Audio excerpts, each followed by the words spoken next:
Hello, hello, hello, my beasties and loves. How are you? How's everybody today? Sex. What are you doing, babe?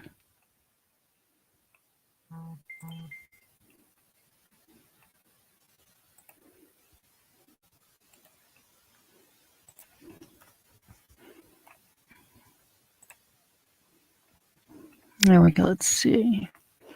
Raven. How are you? Papa, my love. Richard. I've missed you. I missed you. How are you, Richard? Hey, Tim. Bodywork. Tim, I hadn't seen much. Bubba the bird. Hello, sweetheart. If I come to Florida before you move from Florida, we're going out drinking together. We're having girls' night. Tim, I'm stealing her. Try me. You can try and take her back from me. I would have shot her.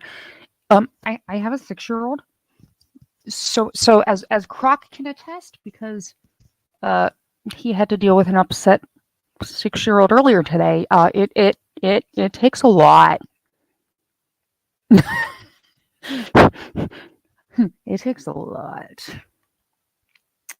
I actually haven't gotten to watch the video that she sent me yet, because funny thing, if you guys send me a message on Instagram and don't get an answer, send me an email or let me know in a chat, because I have like 4 Instagram inboxes and it like filters people and I don't always see new messages if I didn't know to look for them.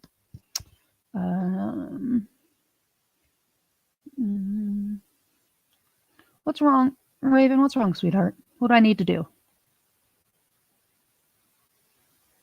Who is arguing? Like, who do I need to smack? Crockety. Hey, Mayor McRanch. How are you feeling, love? I'm so happy you're here, Richard. Parson, big hugs. Oh, Raven, you'll have to send me a link or something.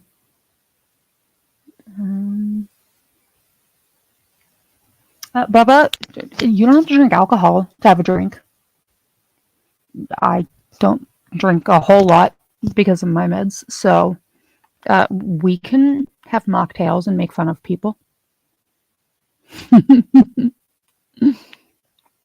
Hey, Sin, how are you? And guys, I have someone special. Everybody be jealous and ready to say hi, because I know everyone's missed him. Ha! Hello. Got him. Look who I have. How are you? I'm fine. How are you? I'm good. I missed you on here the other night.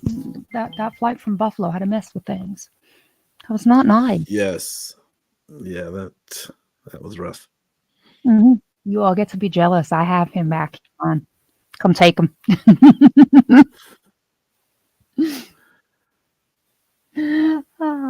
I cannot tell Hello, everyone. the amount of anger and shit I started over you in the past like 3 weeks to amuse myself.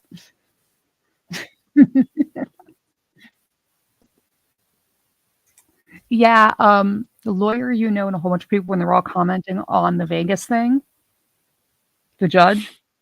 Oh yeah, Like there was a ton of people, and they were like, well, I don't understand why she's there. And there's like, that was security, and not this person.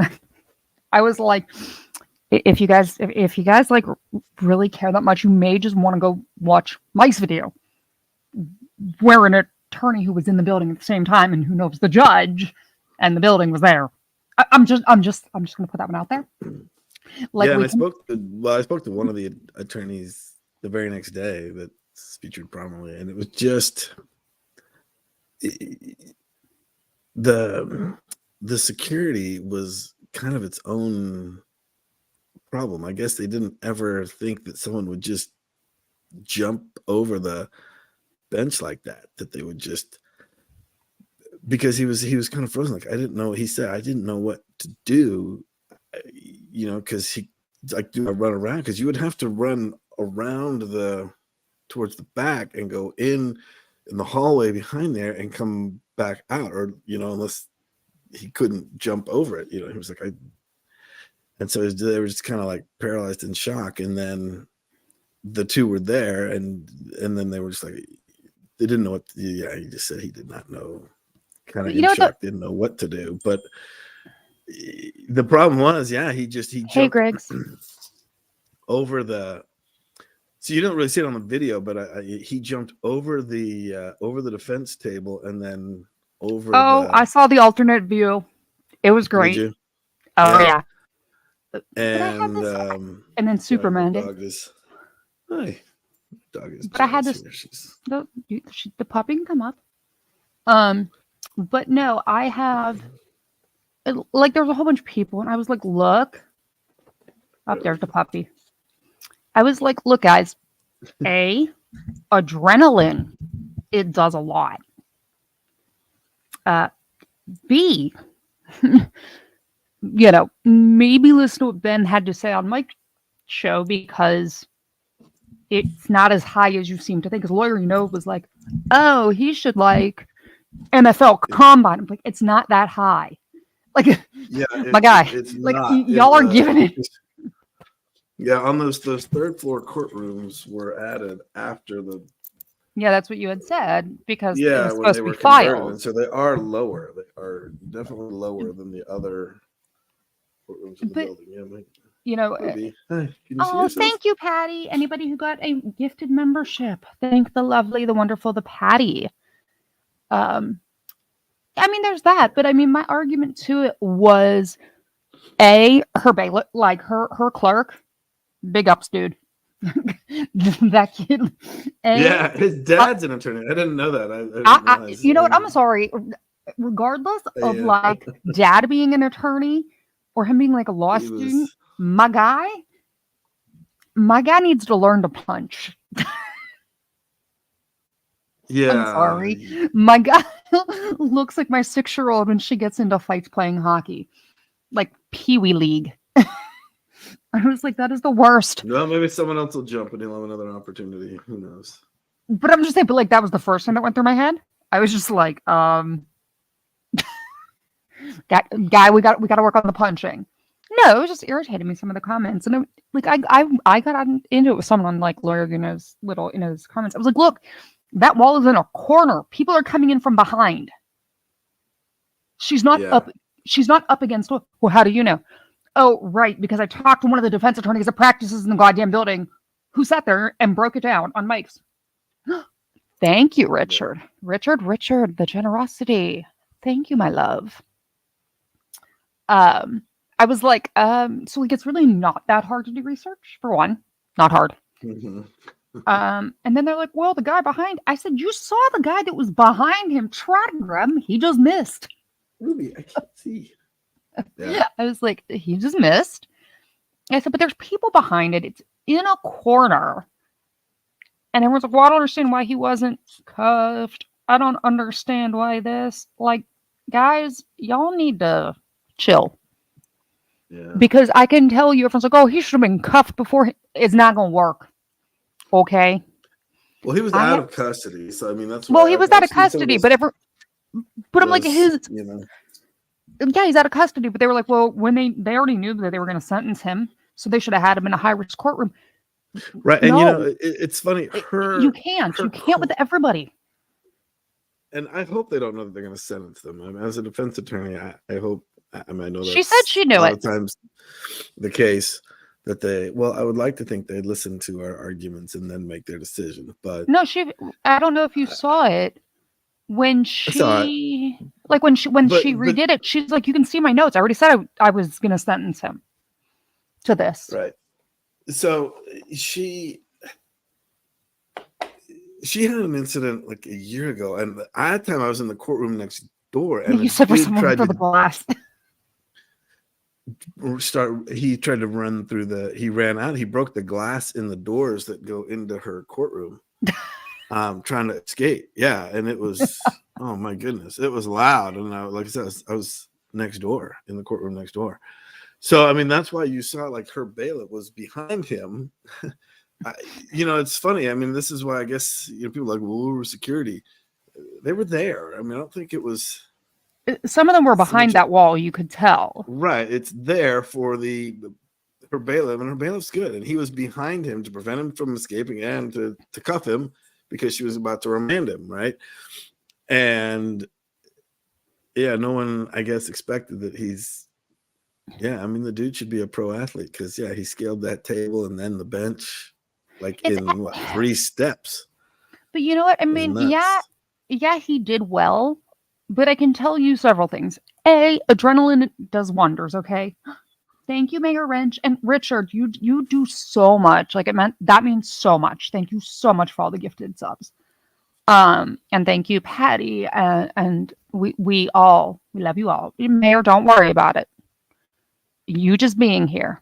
But, and I've told the story. I have traffic. I have stop sign, man. You've heard this story. There used to be a guy that lived in the jurisdiction where I worked. And my guy was bipolar and schizophrenic. He looked like dude from the Green Mile. Literally 7 foot tall, almost. Thank you, 400 Sandy and Patty. Almost 7 foot tall black dude, probably close to 375, and not fat at all. And the problem with him was you could not stop him if he was off his meds and mad, right? Yeah. Sure. And here was the issue. He was generally, and I'm sure you've had clients like this, he was med compliant. Yep, Patty knows. He was med compliant. He was a great dude. The problem is he had family members that would steal his controls. They'd steal the benzos, and you can't get them filled earlier. But family members would steal his psych meds. So then he'd end up off of them. Oh, I remember this one. My guy, have you ever tried to move a stop sign? I have not tried to, no. Or have you seen pictures? When people, have you seen pictures when people hit them? Yeah, those things are buried 5 feet into the ground. They don't move. Oh, thank you, Richard. You do so much. Go sleep and I'll catch you. Yeah, they literally are buried. He would walk up, wrap his hands around the stop sign, and rip it out of the ground. Wow. He would just rip it out of the ground. You're like, that took some force. I've seen that stop sign hit by a truck going 70 and it didn't move. You, sir? Just out of the ground.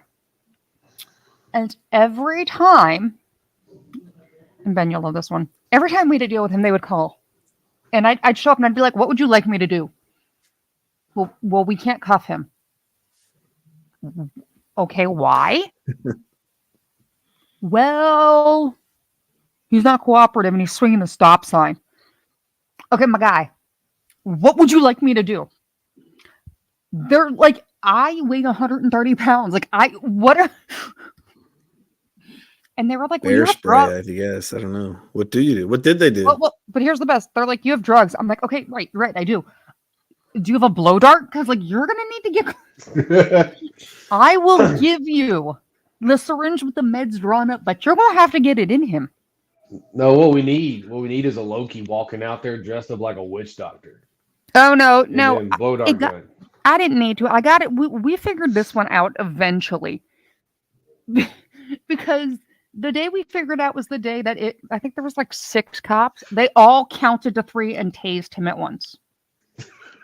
When you hear that many tasers go off at the same time and the click, the 8 seconds of clicking, and Ben, here's the problem. In the house there. He didn't. No, we were outside. He didn't hit the ground. His knees didn't buckle. He got this look I felt that his neck veins, all the veins in his face got real. He grabbed all the wires with his hands, and as you could hear the clicking, so I know they're going off, screamed, level up, like he was in some damn anime thing, and ripped them out of his chest. My man would level up. And I'm like, what? What are we doing? Like, Well, they supercharged him obviously with the tasers, right? apparently, and he ripped all the wires out, and they're all just like, guys. So can somebody? So I ended up giving one of the cops, a metric crap ton of sedatives in a syringe that had a really long needle, and I walked like around to the front, and I'm like, "Hey, darling, come here." And was able to get enough of his attention that one of the cops ran around the back and got him in the back.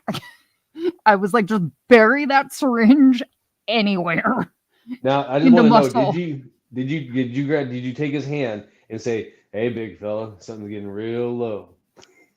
Oh no, I was like, hey, I was like, darling, you know me, like we've gone to the hospital plenty of times. Like, look at me, I can see you're in there.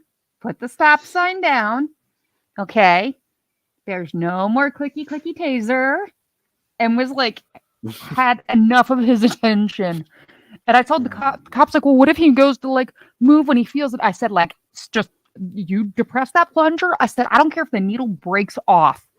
I can get it out with pliers. Like, get it in and run. Just run. Patty, it was a 2-inch long 14 gauge needle. That's not going to bounce off of shit. Same size as 4. It was one I usually use for like to puncture the chest wall. But yeah. My Wait, guy. I want to hear Patty's story about the horse's butt here. Why are needles bouncing off a horse's butt? Patty does equestrian stuff and shows horses. Okay, I can see her little horse. Yeah. So if you try to give, like, when you have to medicate them, you know, they use it like a, you know, and you go for that rear. Well, how did it bounce? Did she throw it? Did you like zap it? No. If you use giving shots to horses. Okay. If you use too small of a gauge I didn't of think needle, the horses would drink, but she's giving them shots. Yeah. If you use too small of a gauge, it'll bend. Like, depending on the people don't realize, I mean, the length of the needle and the gauge size are both important, because some people are like, well, if it's an IM one, I'm going to go for a really long needle, but a smaller gauge. Well, that makes it really bendy. You actually want like the minimum amount of length you need. Patty, did you get kicked by a horse in this story? Did someone get kicked by the horse? Patty's smart. Patty probably like made. She kicked the horse probably. Yeah, the horse tensed up and didn't. Yeah, and bent needles aren't fun. Yep. And that's what I'm saying. I mean, it's easier. I had one lady who was swinging. I think I put this. Oh no! I put the screenshot up the one day. I got a call dispatch. I know I put it up because I know Tech saw it. For the lady naked in her front yard swinging her mailbox at people. Oh yeah, yep, sure did. Yeah. You said lady. I didn't know if it was this one or the one at the gas station. Oh, I had that one too. Yeah. I had the lady that was literally naked in the front yard swinging her mailbox at someone. Yeah. Okay. Recently I got called out to go assist on the side of a very busy highway right near the hockey arena for the lady, and I quote, and Tex can affirm, casually pumping gas in a jacket and shoes. Oh. No pants. No pants. No pants. No underwear. No. Just on the side of the road. But as Texans in the dispatch, it says casually pumping gas. Yeah, just like apparently very nonchalantly, just filling the gas tank with no pants. Her argument when we questioned her was, well, it says no shirt, no shoes, no service. I have a shirt and shoes. I'm like, okay, I'll give you points on that one. I see no fault in her logic. I'm like, right. I will give you points on that, but that does not mean that's the only requirement here. And she was a very large woman next to a very busy highway at rush hour, so everyone was pretty much stopped, bent over, putting gas into a car. The number of 911 calls that came in. Okay, great. There was another one. Yeah, nerd angle. Yeah, this isn't partial credit. That's okay. This morning in downtown, they had a man in the bagel store naked. He walked Oh, in nice. to the bagel store, to a burger's, fully dressed, ordered coffee and a bagel, and then stripped and just stripped and stood there eating. All the 911 calls from the naked man with the bagel. I mean, I've been in public safety too long because the first thing my head went to was, I wonder what he is doing with the bagel or where it is. I'm sorry. that's what I was saying. Like, did he where put it on his the first, homemade bagel holder? Right? like that was the first thing that went through my head because I've been in public safety too long. Like, what are you doing? Nerd Angle, he was eating it. He was standing there holding it, and all his clothes were nicely, neatly folded, sitting on the table. He just stripped in. But he took the time to fold his clothes and set it down and ate his bagel and drank his coffee. Be like 45 911 calls because it's rush hour and in the middle of downtown at like 9 a.m., a block away from the county courthouse and the federal courthouse. So everybody's like parking there. Person that was he not ordered a naked bagel and didn't understand what it was. I don't know, but person that was not in the dispatch. I don't know if he wanted a bagel dog. Like literally. Oh my god, I was gonna make a joke about home cream cheese, but I'm gonna leave it. Yeah, no, literally the dispatch was he was eating a bagel and drinking a cup of coffee naked. What did he stir the coffee with? I don't know. I was just like, what are we doing? So many questions. So many questions. No, there's not so many questions, okay? I have retrieved or had to deal with. No. If you start asking questions, you have not done my job long enough. We still don't know what kind of bagel it was. No, I mean, like, I can call the officer and ask for you. Plain bagel? Yeah. Everything Hold on, bagel? let me text Everything the bagel? officer. Cinnamon raisin? What was it? Burgers. Sesame seed bagel? What was it? Burgers. This. Hold on. Isn't there like a garlic onion bagel? That's usually in everything. Garlic and onions. Okay, wait. Just so you know, I just opened my dispatch thing to see if it was on the notes, and all I see is a funky Gracie likes smell. The cinnamon raisin. A funky smell. People repeat calls for a strong smell near the municipal courthouse in downtown. What? What are we doing? What is going on today?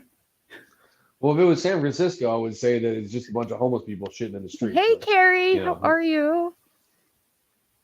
And maybe say ice. Ice.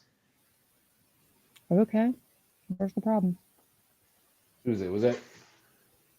I don't know. Someone that belongs to you. It was a nerd? Oh, Nerd Angle. So Nerd Angle is a buddy of mine. I've known him for a couple years. And then I realized that I forgot because I have my own Discord to post stuff in my own Discord. So I started throwing this in here. So like Naked's in here, Nerd Angle. I see some interesting. A couple others.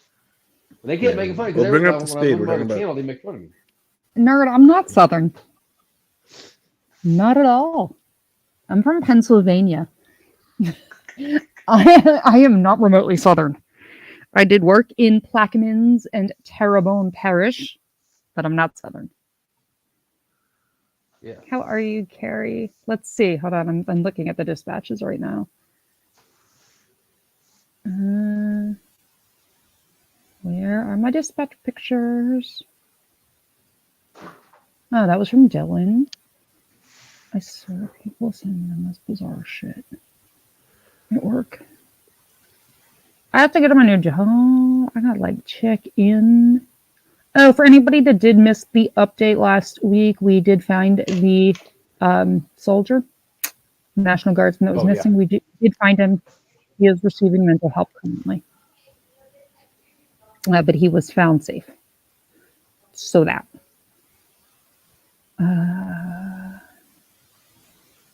Oh, and by the way, you'll like this one. Tex, I'm about to get in a fist fight with somebody who is going after my cousin Steve because he won an immigration court. He won a court case. And they're being mean. Good lord. They called him a not nice name. That deserves a throat punch. Let's see. Nerd Hold on, Angle's he's from way up there. He's up in I'm Boston. literally looking at this. This UPMC Mercy caller says he's giving out items and offering showers to the homeless. They beat him up and took everything. Oh Jesus! What are we doing? What is going on this week? I don't know what you people are doing, but we need to talk about it. Because whatever it is, here we go.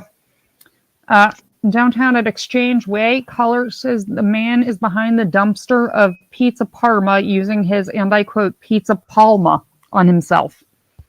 Sir? God. What are we doing? Florida man. Why did you put this in as the dispatch notes? Who was born this? Is why I want to become a cop because I want to have all these cool stories. Remember that one time we caught that dude doing that thing behind that place? I what are we doing? Oh yes, here Brookline Snoka, the female with no pants and a small cropped puffy coat, casually pumping gas. Notes: no, she's not wearing pants. Okay, there we go. Just in case you're wondering, no pants. No pants. Yeah, they specified for me. But you guys pump your gas with pants on? I might. Right? I mean, I guess. I don't know. Just ask. I mean, I never casually pump gas, so I don't even know how that would go. So I generally don't have to. I generally don't. I'm generally pretty good with it. Oh, yeah, here's the picture of my melted fire helmet. Let's see, where's the other dispatch note? Yeah, I don't know. The amount of stupid shit I've gotten 911 calls for. I'm like, please. Oh, yeah, I had a guy who, here's a good one. Nailed his hand to the wall. Was it on a ladder. Nail gun or normal regular? A nail gun on a ladder. Had to call the fire department. We had to cut a piece of the wall out. Yep. Wow, is that wow? Damn. Yeah. Yeah, you can't really just pull the nail out, can you? You can. I mean, I was on TLC or Discovery Channel. I was on one of the two. One of my patients got a chainsaw stuck in his neck. I would love to hear context on that one. Guys, so New Hampshire is pretty auditor-friendly state, and I don't know if it's an auditor-friendly state. I do know that I have no desire to deal with people. What was wrong with the chainsaw? Hold on. I gotta find what channel I was on. He got stuck in his neck. Yeah. How do you get a chainsaw in your neck? That's Hold my on. question. I'm gonna show you. Well, nerd, I'm gonna tell you, like, there's a couple can live like, Mark to tell Mansions about in it. Oh, I was on Mark TV. Mansions in New Hampshire. I made it on to TLC, like that. How, that the one was Die show. Whatever. I shouldn't be alive or whatever. Yeah, one of those shows. And that it was a lovely. Is this picture gonna open up? Come on, let's see if the picture will open. I'm trying to find where I can open. There we go. Now it even made The Guardian, like overseas. What can I say? I felt special that week. No, I didn't. My mother told me to please stop doing shit that lands me on the news. But she would greatly appreciate not having to deal with me on the news, because I very frequently end up in trouble. Because I have learned that if you flip the news off. There you go. Pain in the neck. Pennsylvania man survives a chainsaw accident. There's a picture. Oh, good God. I told you. Tex. What part of my guy had a chainsaw in his neck? Well, I mean, there's What so many part of ways this? a chainsaw can go into the neck. I just didn't know. Well, Yeah. now is the chain? Well, I guess you can't tell because it's an X-ray. Is the chain like inside the flesh there, or that's just over? Like, Some of it's laying over top of him.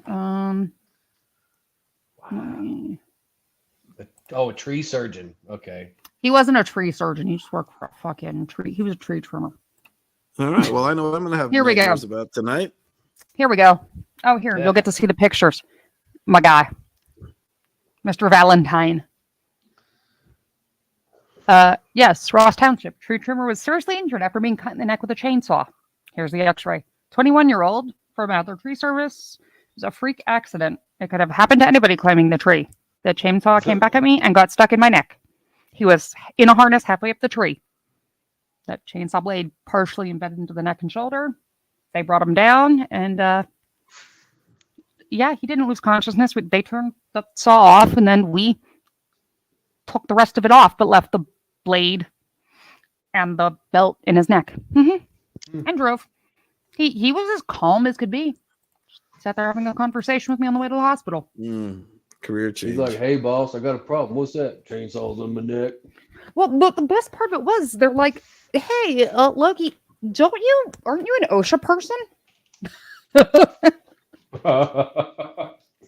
Because that's when I was in college. The Raven, how close to the carotid? He was about 1.5 millimeters from catching the carotid. It hit no major vessels. Nothing. We were amazed. I had him. I've had my guy that. Yeah, I mean, some of the ones. There was a We scootering, some kind of scootering Oh, thing Patty kept bringing. Oh, keeps bringing you're up. talking. Oh, yeah. Okay, wait. We're gonna play hypotheticals, Ben. Ben, you ready for a hypothetical? You get to be a defense attorney for this one. You tell me how you defend this one. I just want to be the bailiff. Because this was quite possibly one of the best calls I got ever. A hit and run scootering. Hit and run scootering. Yeah, at the retirement, at the nursing home. One lady thought the other lady cheated at bingo, and I'm not even gonna. I don't even want to know like how you cheat at bingo, but okay.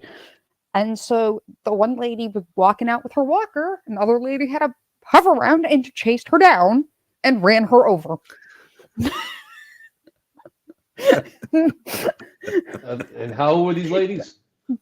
In their 80s. And the worst part of it was... Was there video? Was there like video yeah, it was a surveillance video. of it? Because you it was defend on that, video. you just play that to the jury and was they'll laugh. And like, But here was the argument. She can go. That's awesome. No, That's it was. They charged her with attempted homicide. I think they were going for like vehicular manslaughter or something because there was. I was like, it's a hover round. What are we doing? I had this entire like argument over Sounds it. like And a rascal to me there. you know what? But they got in trouble. You know who got in trouble? The nursing home.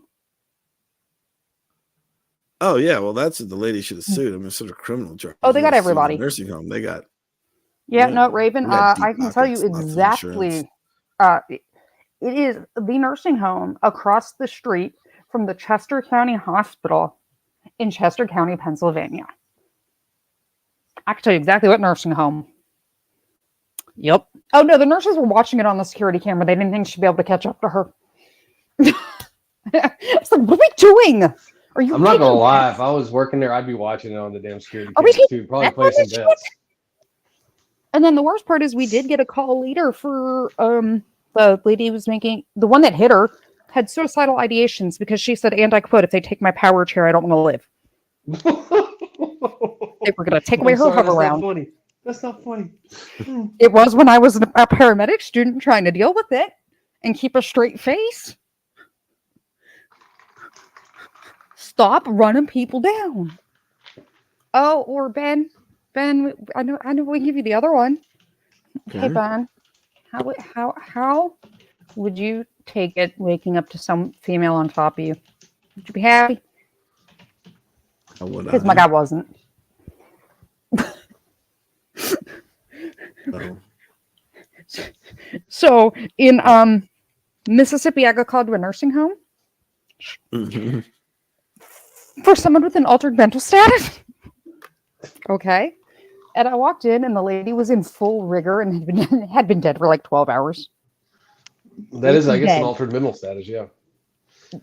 But I was like, you have, wait, it gets worse. I'm like, you have vitals from an hour ago that like list of blood pressure. No, she's dead. Okay. So we realized that what's happening was, they just didn't feel like going down. So they were just pencil whipping the checks all night, adjusting the blood Right. pressures by like 1 or 2 in either direction. Yeah. So when I got there for the altered mental status and then had to call the coroner, the supervisor calls me and goes, "You took an altered mental status that is less than 100 yards away from a hospital and killed them." I'm like, "No, they were dead." So good old Drew Pilot had to show up. Okay. We all leave. We get it settled down.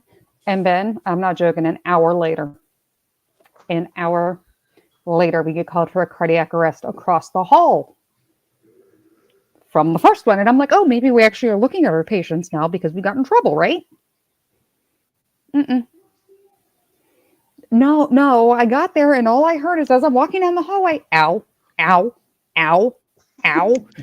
I walk in and there's this nurse straddling the dude on top of him, just going to town with chest compressions. And I was like, honey, okay, look, we need to talk. When you learn CPR, okay, hey, are you okay? If they answer you, we stop. Okay, the algorithm stops. It's not like, hey, are you okay? And you just keep going. Like, no, hey, are you okay? Stops it. We stop. Get her. She's like, are you going to take over chest compressions? No, he's talking. What are we doing? No. And so I look at it and I'm like, sir, what's going on? Are you okay? And he looks at me, straight his face, heavy Southern Mississippi accent, looks at me and he goes, oh no, I was asleep and I woke up and his bitch was on top of me and not in the good way. Fuck it, I'm done. He actually ended up needing surgery. They had to wire his ribs. She broke his ribs. Yeah. Like he even made surgery because of this. What are we doing? That's a fucking story to tell, though, right? What happened? Well, there I was sleeping in the hospital, And I fucking woke up, and this woman was on top of me trying to give me chest compressions. She wasn't trying; she was giving them chest compressions in the nursing home. Was good. The rhythm was good. She broke my ribs. I mean, she was applying the proper pressure. I was just like, all I heard is she's on top of me and not in the good way, and I was like, oh my god, what are we doing?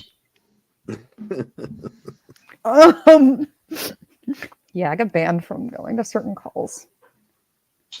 That sounds like some shit happened when I was in the Navy. Tex, until you have had to go retrieve somebody's junk from someone else who had a fork stuck in their head. Oh, what? You heard me. Fork? Is that what you said? Yeah, but she wasn't the only patient. The worst injury was not being stabbed in the head by the fork. It was the Lorena Bobbitt injury. No, I'm good. You can keep that one. Oh, that was the best. That was one of the best calls. It was in a very expensive restaurant. And apparently he convinced her to sneak under the table. Because, why not? Unfortunately, she's epileptic. Chose the wrong point to have a seizure and bit down. And out of reflex, he stabbed her in the head with a fork. And then I had to go retrieve a body part that was going to become an airway obstruction. Yep. Time for a career change, man. Yeah, I work in OSHA now, which is just as stupid. Oh yeah, that was great. I was like, why? Okay, nerd angle. Crane and my brain. Yeah, I mean, the swimming pool degloving. Yeah, that was a good one. Yeah, nerd angle. We're talking about like Homer Simpson and going to see Dr. Nick. He's gonna shove a crayon back up in there. Yeah, I had a gentleman who took the vacuum cleaner theory, but decided pull suction would have a better effect. Yeah. Oh. Yeah. Oh my God, she knew the reference. She did. She has every season of The Simpsons, has seen every episode of the season, and owns all 4 of the Simpsons Lego sets, including the Quickie Mart. I've been replaced. Oh no! As long as I still get to see Baby Nerd on live, I'm good, Bubba.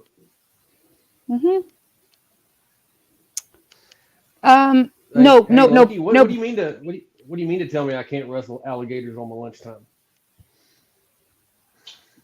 Yeah, I have. Yeah, I had employees. We don't wrestle the alligator. Look, if I have to call OSHA and tell them that you got bit by an alligator because your stupid ass was trying to wrestle it at lunchtime, we gonna have a problem. Like, we're not doing that, goddamn Southern people. Mm-mm. Oh yeah, it's been a fucking like train wreck. EMS, like, if you're ever bored, spend a week with paramedics. You'll see some god awful shit, but like you'll see shit that's funny in hell, especially if you're in a college town, like the dude that glued his roommate's teeth together. Yeah, it was a good day. Okay, now watch the step. Go slow over the step. Who's going over a step? Ben, are you going over a step? What? Yeah. What step are we going over? Yes, we don't use fire extinguishers as propellants for office chair racing. We don't attempt to light flour on fire because we have confused flammable and combustible. I mean, there's lots of... But the original reason for the stream, and Ben, I would like your opinion on this. So you get to join me. You're going to join me on the analysis of this. And Tex can like put his 2 cents, but I need your analysis, Ben. I'll do my best. Oh, I got some things we're going to get some good Ben analysis on. And guys, I'm teaching an OSHA class out in Vegas later this year. Just so you know, there will be pictures. I'm going to like drag Ben out in public. Oh yeah. He's like, God damn it. They've re-indicted Alec Baldwin. Oh, I saw that headline. I didn't read the story though. So here we go. Santa Fe, New Mexico, a grand jury indicted Alec Baldwin on Friday on an involuntary manslaughter charge in the 2021 fatal shooting during a rehearsal on a movie set in New Mexico, reviving a dormant case against the A-list actor. Special prosecutors brought the case before a grand jury in Santa Fe this week, months after receiving a new analysis of the gun that was used. I have argued this point over and over, but no one wanted to listen. Baldwin, the lead actor and co-producer on the Western movie Rust, was pointing a gun at cinematographer Helena Hutchins during a rehearsal on a movie set outside Santa Fe in October 2021 when the gun went off, killing her and wounding director Joel Souza. Baldwin said he pulled back the hammer but not the trigger and the gun fired. Judges recently agreed to put on hold several civil lawsuits seeking compensation after the prosecutor said they're presenting charges to a grand jury. Plaintiffs in those suits include members of the film crew. Special prosecutors dismissed an involuntary manslaughter charge against Baldwin in April, saying they were informed the gun might have been modified before the shooting and malfunctioned. They later pivoted and began weighing whether to refile a charge against Baldwin after receiving a new analysis. The analysis from experts in ballistics and forensic testing relied on replacement parts to reassemble the gun fired by Baldwin after parts of the pistol were broken during testing by the FBI. The report examined the gun and markings it left on a spent cartridge to conclude that the trigger had to have been pulled or depressed. The analysis, led by Lucien Hogg of Forensic Science Services in Arizona, stated that although Baldwin repeatedly denies pulling the trigger, given the test finding and observations reported here, the trigger had to be pulled or depressed sufficiently to release the fully cocked or retracted hammer on the evidence revolver. The weapons supervisor on set, Hannah Gutierrez, has pled not guilty to involuntary manslaughter and evidence tampering in the case. Her trial is scheduled to begin in February. There's a side note to that. Rust Assistant Director and Safety Coordinator David Hall pled no contest to unsafe handling of the firearm, received a suspended sentence of 6 months of probation. He agreed to cooperate in the investigation, so he pled it first. So he struck a deal. Yeah, to blame the girl. An earlier FBI report and agency's analysis of the gun found that, as is common with firearms that are without design, it could go off without pulling the trigger if force was applied to an uncocked hammer, such as by dropping the weapon. The only way that testers could get it to fire was by striking the gun with a mallet while the hammer was down and resting on the cartridge, or by pulling the trigger when it was fully cocked. The gun broke during testing. 2021 shooting resulted in a series of civil lawsuits and wrongful death claims filed by the members of the Hutchins family, centered on accusations that defendants were lax with safety standards. Russ Movie Productions paid a $100,000 fine to state New Mexico does not. Okay, so like California, New Mexico has their own OSHA, so that's what they're referring to, workplace safety regulators. I'll explain that in a minute. After a scathing narrative of failures in violation of standard industry protocols, including testimony, production managers took limited or no action to address two misfires on set. So, we're going to cover a couple of the points, and then I want your opinion on this whole thing, Ben. So, here's the thing. That revolver, I actually have one. It is not in battery. So what people don't realize, in battery. If you have a revolver, okay, when you pull the hammer back to cock it, as you're pulling it back, you will notice the barrel rotates. When it clicks that it's fully cocked, that's when the round is in perfect battery with the barrel. Does that make sense? Okay, yes. So hammer drops, gun fires. To get the next round, you have to cock the gun again, which rotates the barrel. I mean, not the barrel, the cylinder. Rotates the cylinder. Okay? And it's not perfectly in battery until the hammer's locked all the way back. Yes, weapons, cylinder, not barrel. I know, I corrected myself. It's been a long day. So it's not in battery. So all the people are like, well, he kept telling everyone he was just like pulling the hammer back, like, and just like letting go of it. And that's what made it go off. I'm like, that doesn't work because it's not in battery. Like, you can't. Does that make, like, that doesn't work. The math does not math. Because that bullet will not be lined up with the barrel. Right? Single action revolver. It was an antique single action.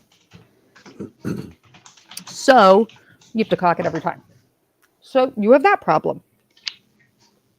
2, you cannot... His argument, and this is my problem with the whole case. His argument was that, yeah, primer won't be lined, weapons, primer's not lined up, bullet isn't a battery. I mean, it's not going to go down the barrel in a lot of them. But my issue with this thing from day one is he is pointing the revolver directly at the camera and the director, right? Right. Now, while doing that, the problem you run into is he said repeatedly, she kept telling me, pull the hammer back more, or whatever, you know, because for the shot, she wanted to, if you are looking straight down, you can't tell how far the hammer is cocked.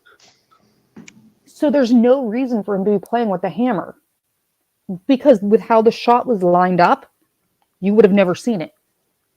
The only way you could be like, oh, I wanted it to look more realistic, so it was like pulling the hammer back with my thumb, is if it was like a side shot. But looking straight on, there's no physical way to see it. Mm-hmm. So his argument in the original reports, where he said, she kept saying, no, pull it back further, pull it back further, pull it back further. Nope. You wouldn't have been able to see it. What is the point? There's none. Absolutely none. So, you know, you're breaking every rule of safety, but on top of that, your story doesn't make sense. Now, Ben, who left me for camera, left me. I like looking at Ben. I'm here. Sorry. Forever. No, I know. I'm just making fun of you. Here's my issue with this whole thing. And this is what screwed it up, right? So, weapons, it can only go back. It can go back only so far. weapons, it didn't matter. You're like looking at it dead on. So the line of sight, you wouldn't have been able to tell if it was cocked or not. When you're looking straight down the barrel, they showed the line of sight. So it would not, it wouldn't have mattered. My argument to this whole thing was, A, it makes no sense. That aside, okay, aside from all of this, right, here's where I think a lot of this went wrong. The relatively new DA tried to charge it under a law passed after the crime.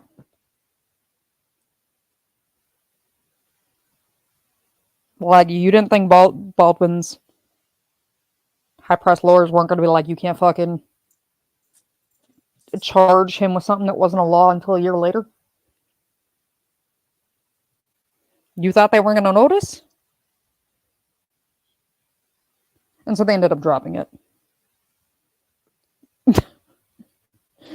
You look real stupid when you charge somebody with a law that didn't exist when it happened. Isn't that like one of those defense attorney things that's like, you know, cardinal rule? I'm not a lawyer. Well, yes, ex post facto. But I'm just saying, like, they literally charged him with this. The law didn't even fucking go through for a year. Like, until a year after it. I'm like, why are we doing this? This fucking DA charged it and then wanted to know why Baldwin's very high-priced legal team. I was like, yeah, no. No. The problem is, you had live rounds where there shouldn't be. When I went through this entire thing at the beginning, you shouldn't have had live rounds on the set. Oh, yeah. Before, don't answer weapons yet, because I got a question like that. You know, you have live rounds where there shouldn't be. There's a whole lot of fuckery going on.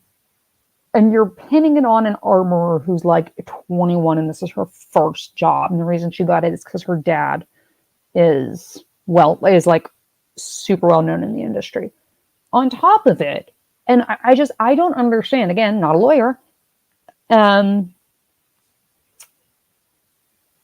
Baldwin's claiming that he didn't have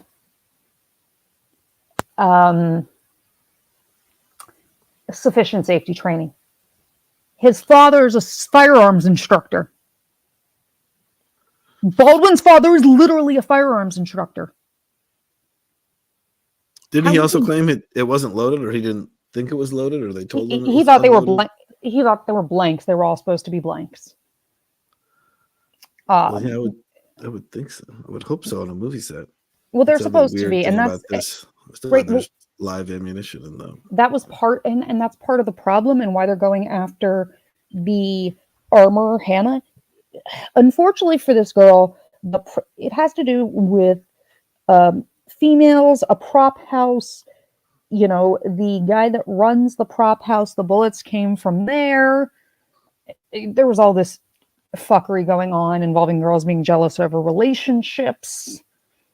And the guy that owns the prop house where the weapons and the stuff came from said in text messages he was going to do something to make sure she never got a job in the field again. And then this happens. But as you can see, they pled out the person above her that would have ultimately been responsible. Kind of thing. You know, Hannah fucked up, but, you know, there's a whole lot. And on top of it, this poor girl, I don't think this should have been her first job. I don't think she was equipped in a lot of ways to deal with it. But my bigger issue is she recently was just arrested. Hold on. Because let me see what the charge is. Damn it.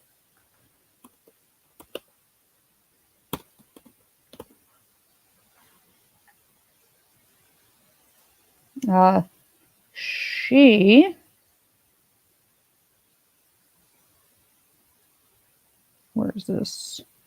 Her new charges.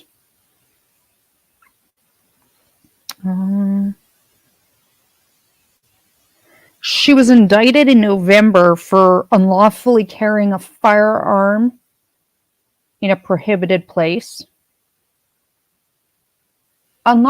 She was indicted on felony charges of unlawfully carrying a firearm in a licensed liquor establishment. So what a lot of people don't realize with concealed carry, and Ben can attest to this, if you have a concealed carry, or you live in a state that doesn't require you to have a license for concealed carry, the second a drop of alcohol enters your system, the second you are no longer allowed to have it. You can't concealed carry. That second. Right. And where's the prohibited place? Was she in a bar? Yep. Drinking. That'll do it. Yep. What state was this in New Mexico again? Or was Yeah, she New Mexico. elsewhere? New Mexico. Yeah. Hold on. And I tell to people, I'm like, alcohol and guns don't mix. Like, look, if you have a concealed carry, leave it. You cannot concealed carry if you're in an establishment with alcohol. You can't. You're going to get nailed every time. So, poor girl is not, she's not old enough. She wasn't mature enough. She didn't have enough to be in the position she was in. Sandy, it doesn't matter if your state requires a permit, concealed or open. If you are in possession of alcohol, have imbibed in alcohol, or in an established liquor establishment, i.e. a bar, you cannot have that. Yeah, weapons. I mean, there's gun-free zones and far too many. And New York, there's a 2A case that I'm going to make Ben break down with me. That essentially, ironically, they are siding against the state of New York for once, saying that they have made too many places restricted. So it's prohibitive. Because what they essentially did was made all public transportation and like all these things prohibited. So if you left your house with it, you're going to go through a prohibited area in New York. It was their answer with the Bruin and all of that. But it was all dumb. But back to one of the things weapons that I wanted to ask you. I gotta scroll up. Blandino, how was his court date? I heard it wasn't much fun. You talking about Kim? Yeah, your bestie. Yeah, he It's your bestie guy. he put on a motion. Did he dance? To get his right of self-representation. I'm going to guess that didn't work. Did you watch Our Nevada Judges? Nope. Yeah, he. I know I was going to be talking to you. The judge pretty much didn't really even give him much of a chance to say anything. I kind of just caught the tail end of it there. No, but I mean, I know he's your bestie. I mean, as established by the video you two made for Mike together. That was pretty fun. Yeah. No, I was dying. I do have to say, one of my you and I were already friends then, but I think I said it to you the one day when one of the other attorneys that ended up leaving after you. But the judge did say that I think it's February 1st, his traffic trial is like a firm date. It's going like no matter what. So guys, February 1st, we're gonna have a party. I will make sure I am working other hours and I will stream it and we can have a Blandino party. There you go. I sent you my picture that I took with him out in the hallway there. He shaved his goatee. He's all like, wow. Oh, really? Did you get that? Yeah. I just sent it to you. on Instagram or my cell Instagram. phone. Do you want to put it up, or can I not put it up? Yes, Griggs, you should definitely fly there. Fly here for Kim's trial. I'm coming out to teach classes. Nerd Angle the 1st, February 1st. I will make sure. He was still rocking the ascot. Hold on. Of course he is. There you go. There you go. Yep. There I am with Kim. But yeah, no, he looks different wait. without his little goatee there. Shake Yes, without the goatee. he does still have his ascot. There we go. Yep. Wow.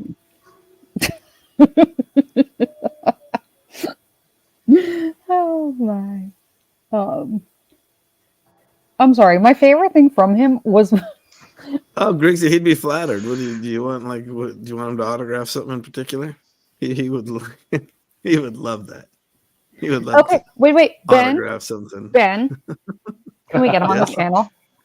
I want him. Can we get him on my channel to explain laws to me, please? I want him Pardon? to explain. You want Kim on your channel? Oh no, I want him on the channel because here's what I want to know. I want him to explain how he's a citizen of Israel, of the state of Israel, of the Israelites. I want to hear his Israelite Right, of the argument. Israelite, yes, the I want- Israelite kingdom of heaven or whatever. No, he's don't for mix the it with kingdom of the country. Israelites. I want to hear the argument from him because that was like one of my favorite things ever. Was the one hearing where they're like, "Where did you get this passport from?" The nation of Israel. Okay, well, sir, that's not a thing. Oh, the nation of the Israelites. Okay, sir. Okay. How did you get it? I printed it out. Did you just tell them you printed out your own identification and passport on your printer? Did you just explain? Like, did you literally just tell the judge, oh, yeah, I totally forged my own documents. I printed it out. No, he's his own. Yeah, he did. He's a diplomat. He's got diplomatic immunity because he's the ambassador for the. You didn't know that? No, but I love the fact that he's like, I printed my passport out. And everyone's like even the judges looked at him like, you printed it out. You have an Israelite tattoo? Griggsy, I'm learning so much about you. Yeah, I'll Yeah, I want to hear the Israelite argument. all right. I'll reach out to him if you want. Oh, wait, I'll do it. No, I will do it. No. He has an Israelite tattoo. There you go. It hurts my brain. My guy. Yeah, he literally was like, I printed it out, and the judges looked at him in the one hearing. I know.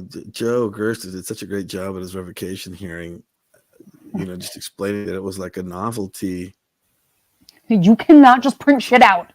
That it was just a novelty, and it was like that it's so clearly obvious. It's like, I likened it to like my son. He got that driver's license from Disneyland, when you go to the Autotopia. Right. And then you go in the little booth there, you take your picture, and it prints out right. Well, yes, it says it's a driver's license, but no one's going to be fooled by it. And that was his argument that, okay, yes, this is so, this is a novelty and it's whatever. And he did a great job until Kim got up and testified. It's like, no, it's not a novelty. And please stop telling people that you printed it out yourself and forged your own documents. But so, anyway. Yeah, no, I feel like he's missing a few key parts to his argument. I have questions. Hold on. Griggsy, you have a tattoo for real. What's your Israelite tattoo? What's the Israelite tattoo? I mean, I have an obnoxious tattoo. Oh, I have lots of obnoxious tattoos, but hey. Nerd angle. Your Tex, they belong to you, don't they? Yes, they do. Is it a reference to Marvel Loki or the Norse trickster god infatuated with the magics of women Loki? It is, as you can see under my name, the cranky goddess of mayhem and mischief. That would be because in public safety, they call people black clouds, right? Do they have that with lawyers too, Ben? Like a black cloud thing? Tex? I don't know if there's like a military black cloud reference. Is there?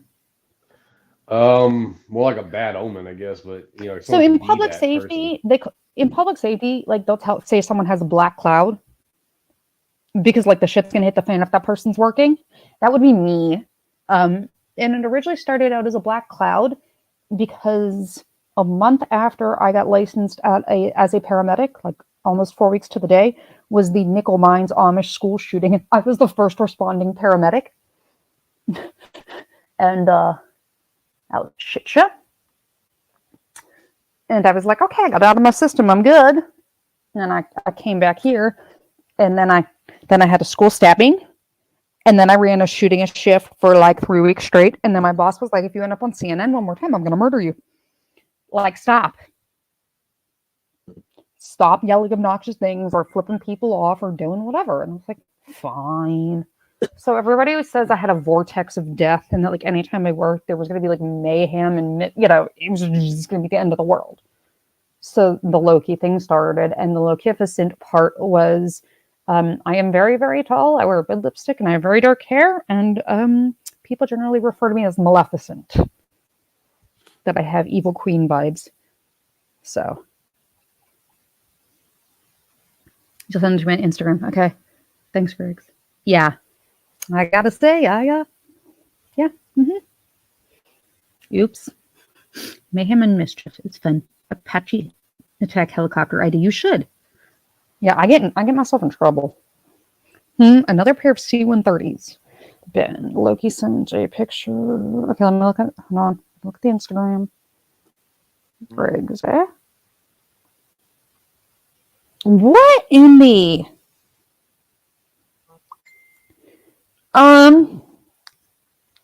I have questions. All right. It is, huh? I have questions. Griggsy? I have questions. Please explain.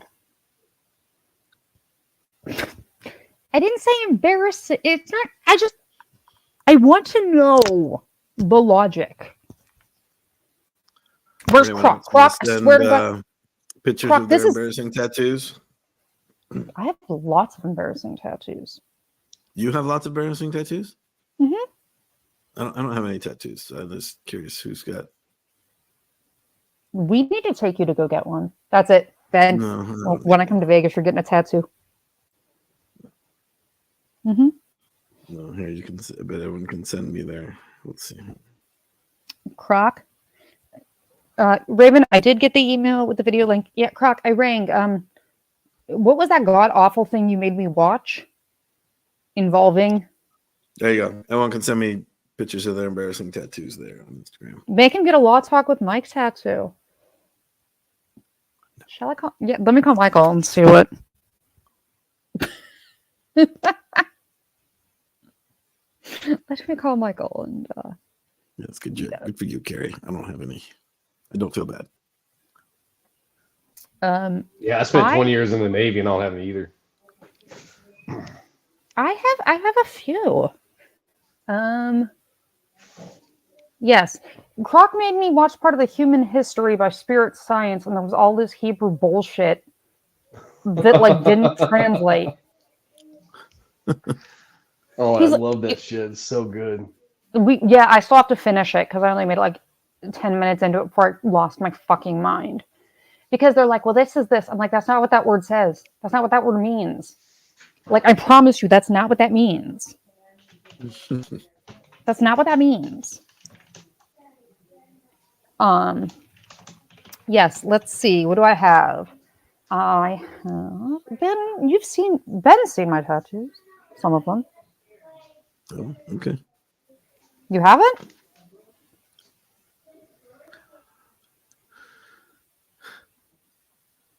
No.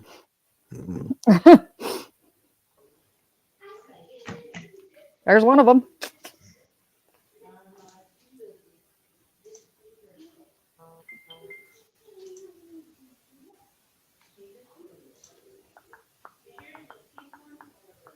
Okay.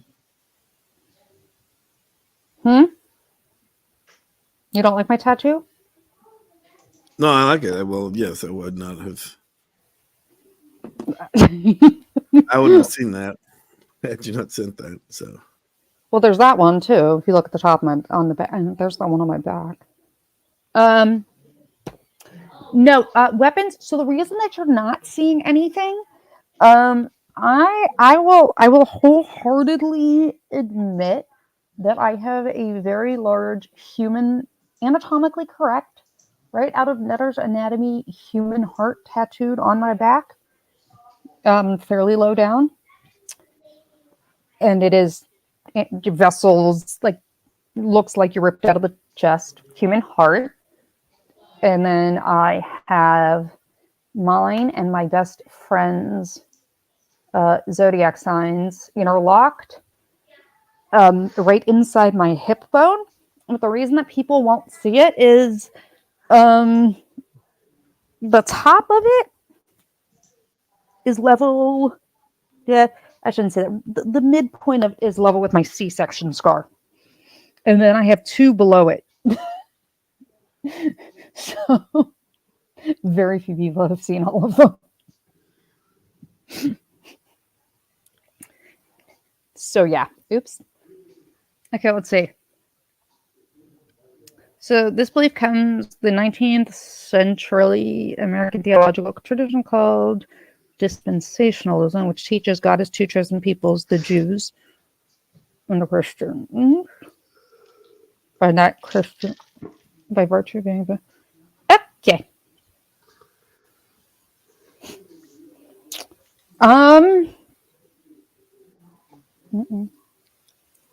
Yeah, I have like 4 tattoos. One on my back's pretty big. The entire left side of my rib cage is getting tattooed soon with snowflakes.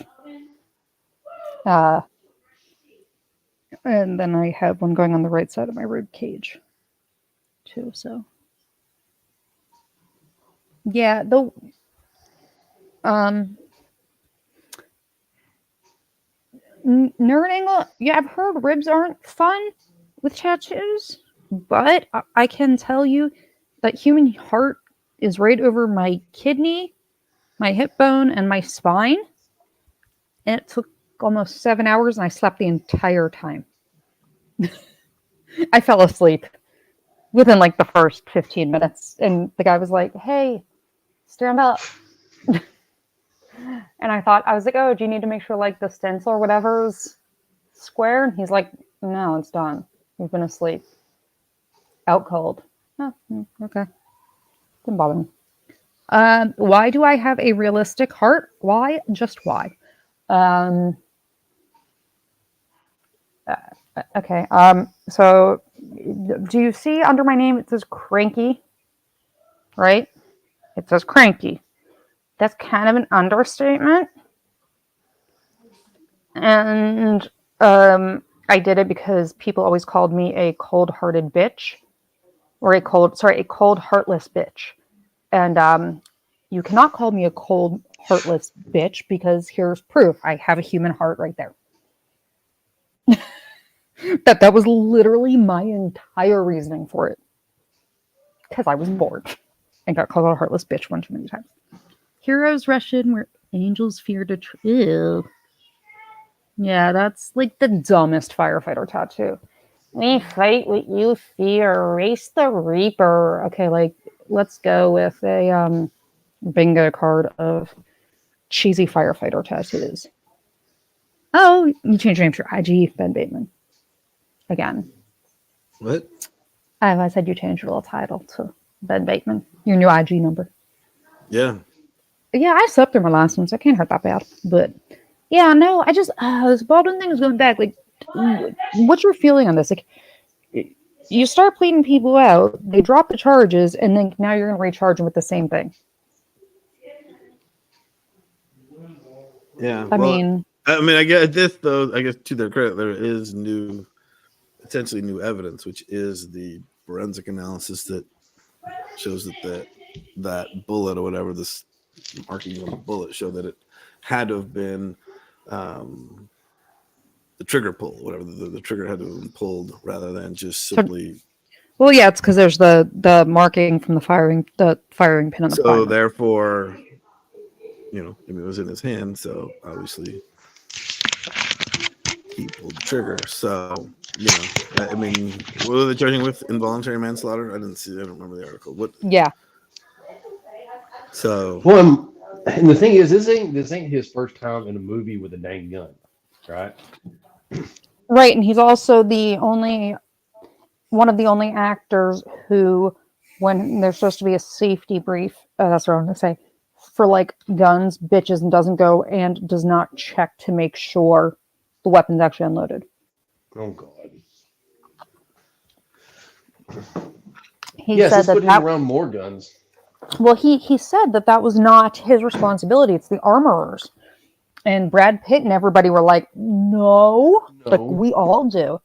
But and whoever's asking about the real things I've seen as a paramedic shorts, the bald guy.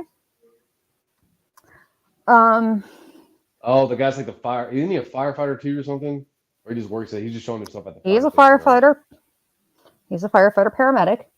Yeah. I know exactly what station he is at. And if I would not get in trouble with his legion of female fans, I would drown him in the closest body of water. It doesn't matter if it's a toilet. Oh. Mm-hmm. So he's your bestie, is what you're saying.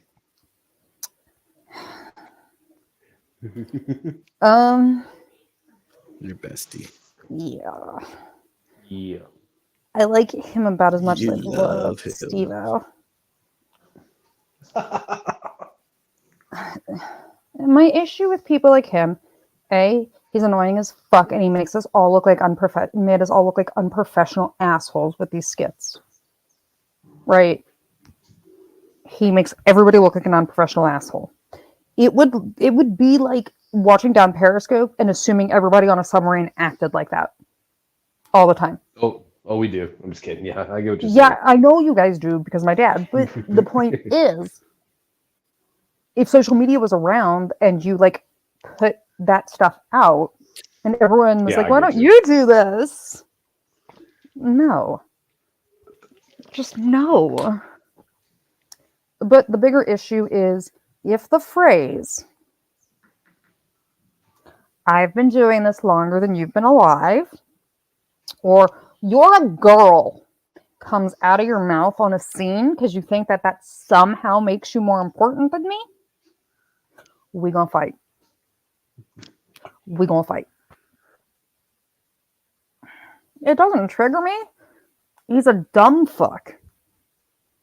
He's not the only one, and I can tell you he's pretty universally hated by most firefighter medics. Like I know for a fact, at the last IAFF conference, which is the Professional Firefighters Union, that people had to keep people away from him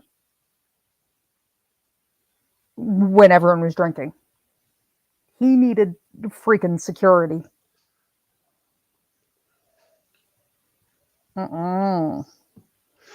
Tex? Yes. What's the mama text T? Or is that Mama Max? The What were you Mama doing? Max from TCAP, I have no clue. Well, I figured Nerd Angle belonged to you, so. To catch a predator, so we can talk about Mama Max. I don't know. Yeah. I don't know. Yeah, nerd, throw it out there. What is Mama Max? Who is Mama Max? Loki does not play. No, yeah, Baba, I just don't give a flying fuck. I have no filter and I don't care. There's this chick on TikTok. She's actually a paramedic. She's a paramedic. And I'm trying to think of the nicest way to say this because I'm going to get in trouble because I've already gotten yelled at by people for how I phrased it previously. She's fluffy.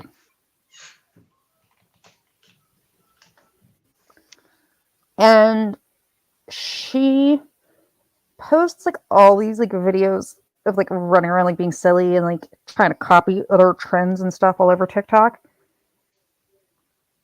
And everyone like thinks she's the funniest thing ever. And then one day someone showed me one of her things and I realized she was wearing a shirt and it had her station and I know where she works. And I was like, please just like don't fucking wear your shirt. You make us look like idiots. It's like, how about we don't? And then I got told I was being fat phobic again. Thunder boomer, Carrie. I'm not familiar with that term. Grixie, she's doing well as an influencer. She makes a lot of money. Unfortunately, though, again, I'm the fat phobic asshole.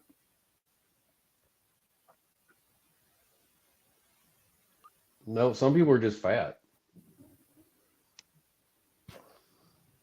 Yeah, well, I get accused of fun things all the time. But Fat, and you can never like really be. I mean, how can you be fat phobic, right? I mean, it's not like they can catch you.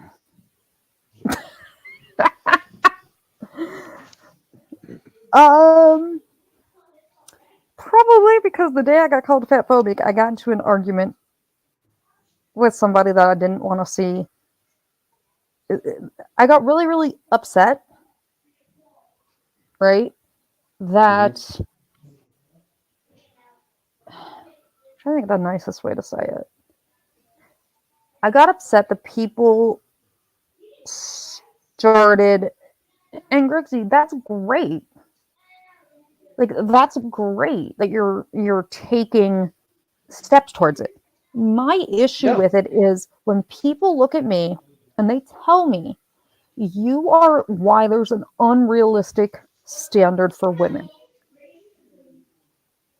What you look like is unrealistic. And you're harming girls. People that look like you are harmful to young women. God. Because unrealistic beauty standard. I'm like, I don't diet. I eat like shit. I've eaten more freaking McDonald's Happy Meals this month because my kids wanted the goddamn Squishmallows. Yeah, they do. I mean, they always get the same ones. Like, you know. Man, they would have hated the military. Like when I joined, because they do it, and those of us that were a little bit bigger or whatever, they put us on our own little group. And the petty officer that would make us do pushes and stuff would always do 1 tubby, 2 tubby, like the entire time. I can tell you in the Marine Corps they call it the pork chop platoon at boot camp. Yep, the pork chop platoon. And I always felt bad for the pork chop platoon. Grixie, that's just good genes. Grixie, it's not so much good genes. I mean, I'm almost 6 feet tall. Is some of it. And I weigh 130 something pounds. And nerd, On a you're good like day. 6'4", 6'5", nerd, something like that. I would say Ben's like 6'2", aren't you? What?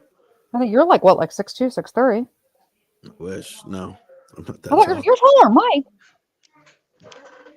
No. In the picture I saw of you and Mike, you're taller than him. Look taller than him. No, I don't think so. I think we're about the same height. He actually might be like an inch taller than me. Nerd Angle, you are a giant. Wait. You're a giant. 6'5". You're a giant? Giant. Blame the city's water. They have fluoride in the water. Is that what did it? Well, he's a big dude all around. Like he's 6'5". I think one of our buddies, Tom. I think Tom's taller, and they're like basically the same. These guys are huge, and Tom's like 6'7", 6'6" or 6'7". I can't remember. Okay, so I'm just going to point this out to people. I don't give a fuck in general, but I literally didn't know I was tall my entire life. Up until tell them about your family. Oh my God. Yeah, I did not know I was tall until college. How bad is that? So I am the shortest in my family at 5'11". I'm the short one. No, my mom's 5'7". My brother's 6'9". Yep.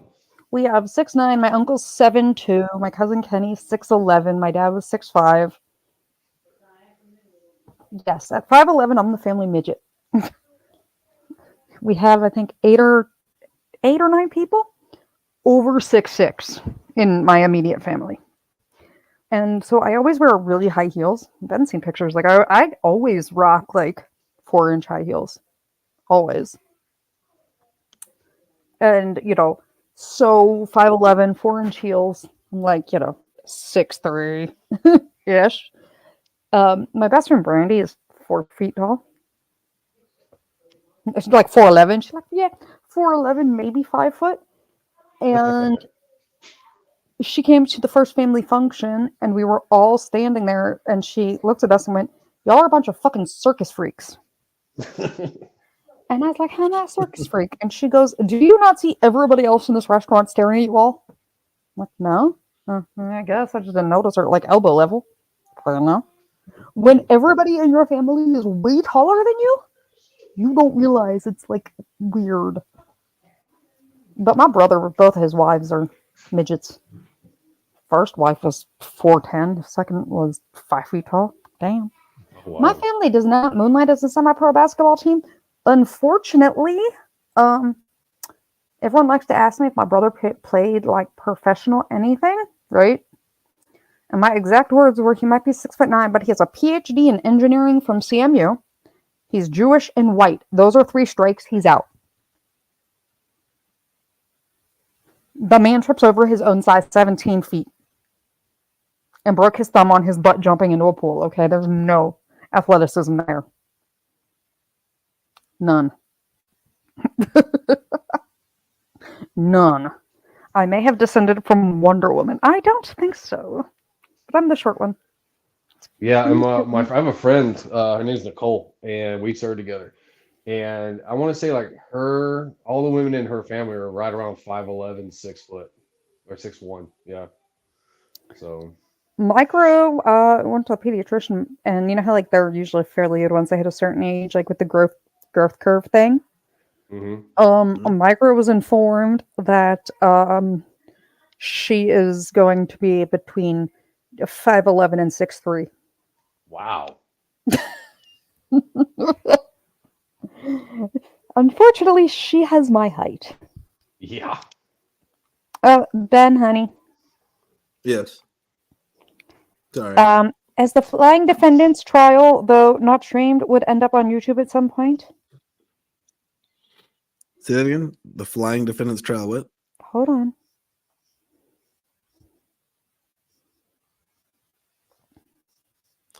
I would bet that our Nevada judges is gonna.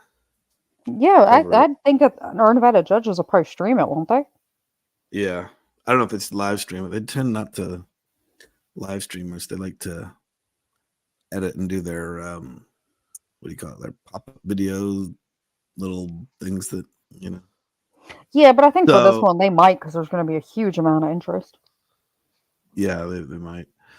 And I mean, I think they'd be crazy not to. But I don't know when he's set for.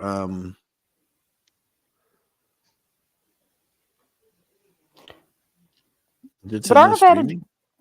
I don't know, but if you have a Well, link, you have to do a media request, and usually, and they would need to. I don't Yeah, know. they didn't have a good reason why. I don't know. I'll have to look. I they mean, they stream it. might not want it streamed, but they might grant our Nevada judges to film it and let it be edited. I don't know. Yeah, I hope so. Here, let me look. Tex, you talk for a minute. I'll check this real quick. Tex. All right. The one other thing I was going to say about being like getting weighed and stuff in the military is that if you were like really close to like failing tape or whatever in the military, they would look at you and chuckle and be like, "Oh, look who's got 1 foot in fatty land." So they were not nice to you. But so you get to hang out with Mr. Blandino, or did? That's awesome. That's hilarious. He was his cracks me lawyer. up. Yeah. That's what I meant. He cracked me up, man. That dude was revolving door of entertainment. He loves Ben. He loves him some Ben. I have seen videos that involve him where he's like, I would take Ben anytime. Yeah. Yes, or you can you can take him back as a client. Character. Come on, Ben, you want to take him back as a client? No. Why not? No. Ben, Let me think. No. it's not nice, Ben. I know, but Why not? I'm not gonna take him. Why Like not? that. Not Well, gonna it's take one of him. those Plus, I one don't in a think he lifetime. wants. He doesn't want to. He's gonna want to represent himself. Just like he just put. That's why he just filed that motion. Yeah, well, it failed. Well, he's got to try. Got to try get his self-representation back. That's not gonna happen. on traffic tickets. So I don't know how these. Right. I mean, I got to look because they dropped the charge, the one charge with the passport, the whole possession of false whatever document, Yeah, a false forgery, identification, essentially. blah blah. Yeah, and yeah, Griggsy, are you charged with something there in Chicago? I could do it. Yeah, have Mike sponsor my Pro Hoc Vice into Illinois. But no, he's so he's going for I think it's You're a driving without a pro license and no valid registration, which I don't know how he's gonna defend himself. I mean, those are Pretty easy to prove. Okay, so I mean, you got the registration. The car's registered or it's not registered. You have a license, it's valid, or you don't. So okay, I I don't have a know question, what Ben. the defense or how you would even. Okay, but I had a question. I'm looking to see if I can find an order saying that about the streaming.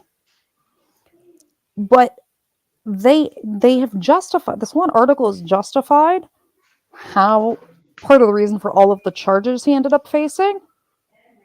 Apparently he on recording said he was having a bad day and he tried to kill the judge during the search right before, after they got him out, when they were booking him for it.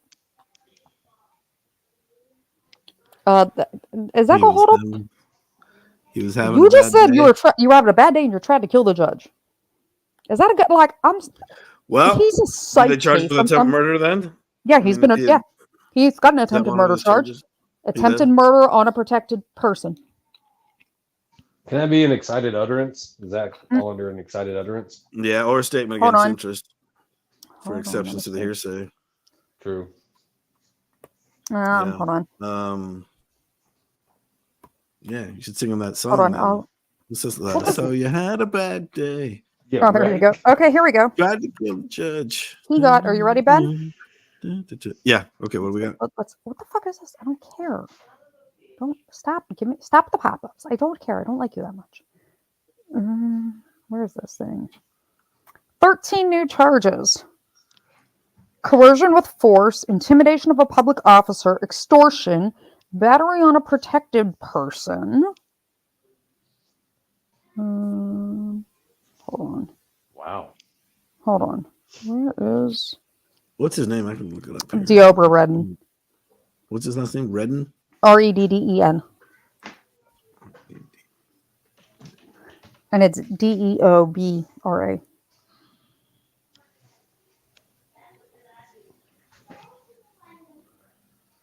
His prelims on Valentine's at 9 a.m. How do you spell his first name? It's like Deborah, but it's not, right? No, it's Deobra. Deobra. That's an interesting first name.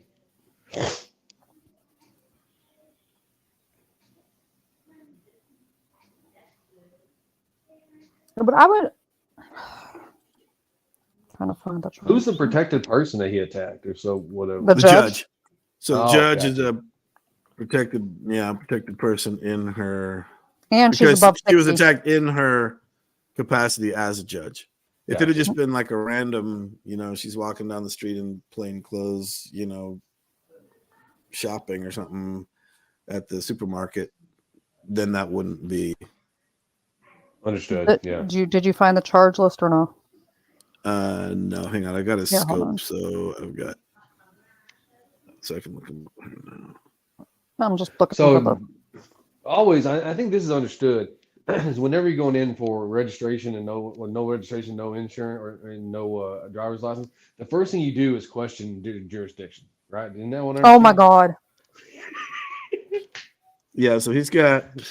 Okay, here we go. He's got 13 charges. Looks like they denied 2 here. Coercion with force or threat of force, and 1 battery on a protected person.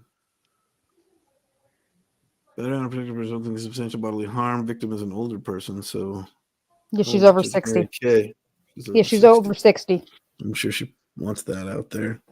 Yeah, Oh, she's like attempted 62. murder. So attempted Yep. murder, battery on a protected person resulting in substantial bodily harm, extortion, intimidating a public officer with the use of force, and then 1, 2, 3, 4, 5 counts of battery on a protected person, disregard safety of person, property, resulting in substantial bodily harm, battery on a protected person, battery by a prisoner, prisoner. probation, or parolee, because he was under arrest or was supposed to be.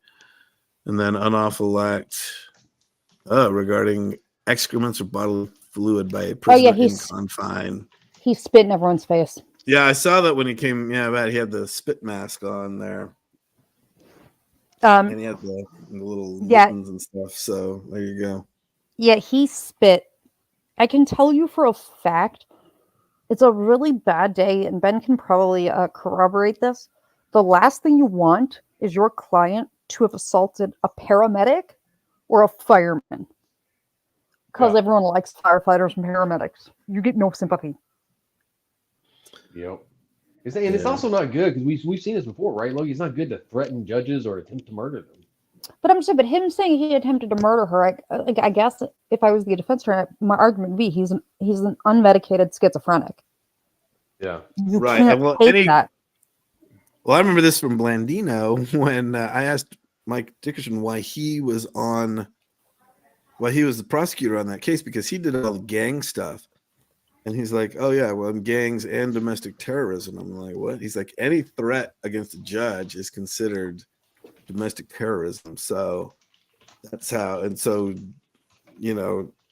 Blandino's charges against the judge got assigned to his team because it's considered domestic terrorism.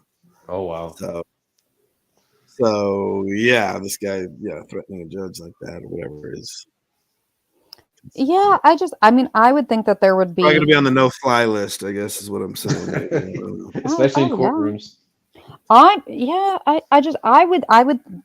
would think there would be an argument that it's going to be really hard to take a statement from like that, charge him off of it when he's unmedicated and obviously in the middle of a psychotic break. Yeah, I'm sure. That can be addressed. argued. The lawyer addressed it in the sentencing that he had. Well, that was health issues. Andrea. Okay, but so here's the other thing. You got to bring Andrea up to speed here. What have we been talking about? We've been talking about lots of stupid things. We talked about Mike at one point. We talked about we needed who was taller, Mike or Ben, and then about forcing Ben to get a tattoo, and that everyone said we should get Ben to get a Law Talk with Mike tattoo. We were talking about things that weren't ever going to happen. That's what you think. It's just it's one of those things where you just kind of wake up and there's a tattoo and you're like, damn. He doesn't drink. And you're like, there's a little needle prick in the face of your neck, and you're like, Loki. Yeah, I have a few. You have 8, Andrea? That's why I put my Instagram up there so everyone could send me photos of their tattoos. I could, if Nightbot's being a bitch, tell Croc. He's the one that set it up. Hold on. Yeah, Croc set it up. I don't know. Apparently, it's being a bully to let carry. me find the stupid ass thing. I don't even see it anymore. Mine.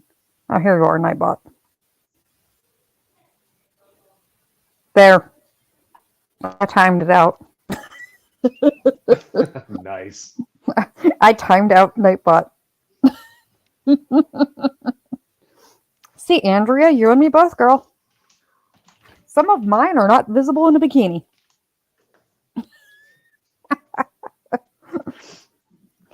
I got kicked off of jury duty for 2 of the best reasons. It was awesome. And knock on wood, I've actually never been on jury duty, nor have I been a defendant ever. Yeah, well, I just timed it out, so. Well, you just jinxed yourself. Me? I know, right? That's why I knocked on wood. Summons is coming in the mail right now. Well, wait, Ben, I got federal jury duty for my first time ever getting jury duty. Really? Yeah, it was great. I Well, actually, just last year was the first time I ever had to go. Every time that I get the summons, you call the night before and they tell you like which numbers have to go report. And I've never had to. Oh I've yeah, never had to report except for this last year. I didn't even have. Andrea, you were a juror on a murder trial. Did you reach a verdict? Were you the foreperson? I didn't know that, Andrea. I've known you for how long now, and I didn't. I just found out that you were a juror on a murder trial. Yeah. So when I did it, you know someone. Uh-huh. Yeah. No. When I got it, I didn't even get like a call the night before. It was like you have jury duty, and so we all showed up. A, I was pregnant and puking and not happy, and B, like Ben, you have time if there's a normal thing to do, because again, only twice have I gotten called for jury duty, and they go through this entire thing, and the judge, I guess it was like the defense people, they're like, or the judge asked, does anybody recognize the name of the defendant? Like, do they always do that? Like, do you know this name? Yeah. Well, did you recognize the name? Well, it was a very common name, and we were all just like, and they go, we're going to bring him out because he has such a common name. Do any of you recognize him? I was like, I do. And then I got pulled aside by his little defensey people, the prosecutor and the judge, into the little room, and they're like, how do you know him? I was I was there when they did the controlled buy bust for the task force. I was the DEA medic for the task force when they did his controlled buy bust. And you got called to be a juror on that case. Wasn't on that case. He got charged with something like years later. He got charged again for something else. And I was like, so yeah. You could say I know him. I was there when he was arrested for the first time, when he went to jail the first time. The other one I got out of because... Well, wait, so did you say, you didn't like blurt out in front of the whole jury panel, they just said, if you recognize him, raise your hand. I raised my hand. They took me into like some back room with like the defense attorney, the prosecutor, and the judge. Said, oh yeah, I know that guy from a drug bust years ago when I was the medical thing, and you said in front of the whole, the whole jury panel, and they're gonna be. No, they were just like, raise your hand, don't say anything, and they like pulled me aside, and I told them, they were like, yeah, okay, yeah, no. So you're not gonna be allowed to be on this one. I'm like, that's cool because I'm pregnant. I didn't really want to be here anyways. The other one, I got out of because the guy was being charged with a bank robbery and taking a hostage and a bunch of charges. And the funny thing is, my mom's an idiot. I love her. My mom's an idiot. And my dad always told her, like, where this one area is, where my grandfather owned a store, to not, like, walk through the alley, but, like, park in the front. And she ignored it. She just, like, walked through the alley. And some dude had who was on parole, robbed the bank and took my mom hostage and held her at gunpoint. And then they finally convinced him to let her go. So, 15 years later, and they're like, is there any reason you can't be fair and impartial? Yeah, some other dipshit on parole held my mom hostage at gunpoint after robbing a bank. They're like, yep, nope, you're good. Yeah, I haven't gone back since, so. My dad got grand jury duty, which really sucked. Oh, wow. That's... And I think my dad got... retired people. Like 6 or 7? Like 6 or 7 times, and he never got thrown off. He tried. He always ended up as the foreman because the prosecution would always fight because they wanted an engineer on the jury because they're very logical with no emotion and like list out elements and very factual.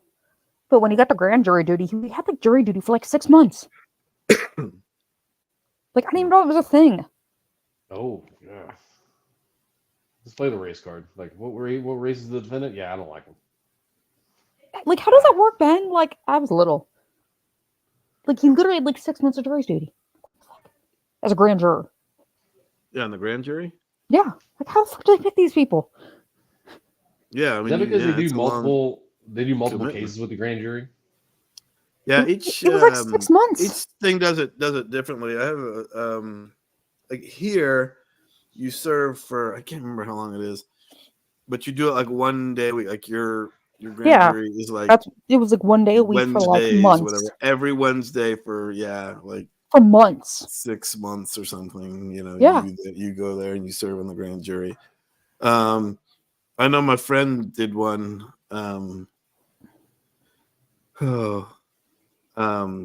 She was on in Texas for like, I think they served every day for like 2 months or something. Like they had like a 60-day sort of commitment or something, but it was like every day, like 5 days a week.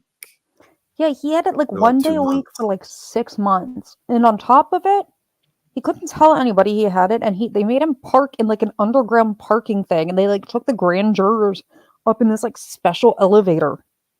It's like no one ever saw them. Yeah, you can talk about it afterwards, but yeah, you're not supposed to talk because obviously, they don't want people to Yeah, like they were mess with them, like crazy taint obsessive them, about or like or do whatever. yeah, like they were literally crazy obsessive. Like you park in this garage, they would take them up like clear a hallway while they all walked into a room. They wanted no one to see who it was. Like, okay, y'all are. Mm-mm. Wait, so in Nevada, can you serve as a juror if you're a lawyer? In Nevada, can you serve on a jury? What? If you're a lawyer, I know some states you can't. We used to be able to get out of it, but yeah, you can serve on a jury. As an attorney. Most attorneys, either one side or the other, or both, aren't going to want you. You're gonna be sitting there going, you missed one of the elements of that charge. Yeah. Nightbot, I wait. would have done it that way. Yeah. No one wants that. Yeah, my sister had jury duty for a murder where they found the guy's body parts that had been dismembered in shallow graves in a state park. Which, like, whatever. But my sister was 8.5 months pregnant. And her doctor tried to get her out and they wouldn't let her out. Oh. They were like, you better finish this forced vaginal labor in the fucking courtroom. I think that prosecutor didn't want her out because they were trying to claim it had to do with drugs and my sister's a pharmacist. So, but I just get this Baldwin thing. I don't get it. Yeah. No, I'm looking. Well, I mean, do we think he's actually screwed, right? Oh yeah, he's fucked. The problem is, okay. What's so the here's max? What is the penalty? Yes, I for blocked Nightbot. It was being an asshole. involuntary manslaughter? It was being an Well, what- asshole, or He's being whatever charged it with was. manslaughter, right? I timed it out. I didn't block it. I just timed it out. Hold on. He is charged with. Hold on. Involuntary manslaughter. I think what is the maximum voluntary manslaughter? Is it I'm pulling 12 it to up. 15? Hold Something like that? on. Give me a second. Don't No, yell at me. Just kidding. I will yell at you if I want to. What are you going to do? Trust me, I know. What are you going to do about it? Just sit here and take it like a man. 4th degree felony, punishable by up to 18 months in prison and up to $5,000 in fines. Oh, for the 4th degree, okay. It's 4th degree felony. 18 months is the max? 18, yep, up to 18 months and $5,000 in fines. That You can seems. probably afford that, but What? you can probably afford the 5,000. But Yeah, he's paying his lawyers that for an hour. I'm just, it was. They're gonna get him in civil. That's where they're Understated really gonna hurt him in sarcasm. civil trial. They're not though. But they're not. So the one that But pled out. is it probationable though? He's eligible for probation. Let me look. Hold on. I would think for involuntary. Hold on. Probably is. New Mexico. Here we go. Here's the statute. Penalties. That's involuntary. Hold on, here we go. Here's the here's the statute. Here is, where's the penalty? God damn it. Call criminal defense attorney. Don't I have one sitting here? 4th degree felony, punishable up to 18 months in prison and up to $5,000 in fines. That's all it says. Can they charge him with involuntary manslaughter and what do you call it? Oh, I just lost it. Reckless endangerment. Can they charge him with both? Probably. I mean, like the reality is, he's not like nothing's gonna happen. Yeah, that's stupid. He's like, the whole thing is just stupid, and it's not even gonna be like a civil issue because the first one they pled out, the one that should have been in trouble. He already settled with Helena Hutchins' husband. Oh, did he? Okay. And family, on top of which he made Helena and then Joel Souza, the other one that was shot, the one that survived, he made him the producer because they finished filming the movie months and months later. He promoted him and then they still filmed and he settled with him. Most of the civil settlements have already been settled. So, is this an admiralty or common law court? Yeah. I gotta love CCW. No, you know what my current like Slavin. Slavin is fucking epic. Did you see that, Yeah. Ben? Which one? Judge Slavin. No. Good old BSBT. BSBT got this brilliant idea. It's a bullshit traffic case that's been going on for like a year and a half. Oh wait, Kimberly Nino. Because every time they start talking, he goes, "I need the 1-page document that shows me the factual something of jurisdiction." Factual show of jurisdiction. It's like it's the ticket, dumbass. It's a 1-page document. You should have it. And they told him to shut up all the time. And they just like keep going. So then he got mad and took Judge Slavin's picture and put little emojis of bombs all around it. Saying And he's gonna go posted into it the court online. and- So and saying Slavin he's gonna go into recused. Terrorism, court he's going to drop get on bombs. the watch list. Slavin recused Jeez. because he said it was a threat to him and his family. Like, you're posting pictures of him with bombs. Yeah, proof of And he said he was jurisdiction. going to drop bombs in court. That's why he kept. Yeah, and I'm going. dropping bombs in court. And Slavin recused. And then he got on to one of Slavin's Zoom calls like a week later. Oh my gosh. So bad. And like, Slavin's like, "Why are you here? I recused. Like, why are... I just want to know, like, this is not your date." So now he's in front of Shackelford. I don't know if you've ever seen Shackelford. Ben, I will send you the link. That woman. Oh my God. But, Mike had it up It the was other so day. good. Hold It was on. so good. Hold on. Let me grab Mike's. I know he won't yell at me. She's not gonna put up with bullshit. She's just like, Oh, she already "Nope, we're not did. doing this." Yeah, I know. I saw that one. I remember. She already did. Where's Mike? Mike. There was an entire discussion about that the other day. Oh my God. No. I love the judge who told everybody she had experience being black. That might have been one of my favorite things ever. Did you see that one? I don't think I did. Hold on. Oh my God, I almost died of laughter. Text Mike in a minute so he doesn't yell at me. We're just going to mute ourselves here. Is this not going to... Shit. We have like 4 inches of snow right now. It's like nothing wants to fucking work. There's Mike not wearing a shirt as usual. What? No, this is funny. Am I wrong? I don't know. I haven't seen him not wearing a shirt, so Yeah. no, I like to leave it open. They always try to get him to take it off. I don't. Andrea, has anybody ever been successful in getting Mike to take his whole shirt off?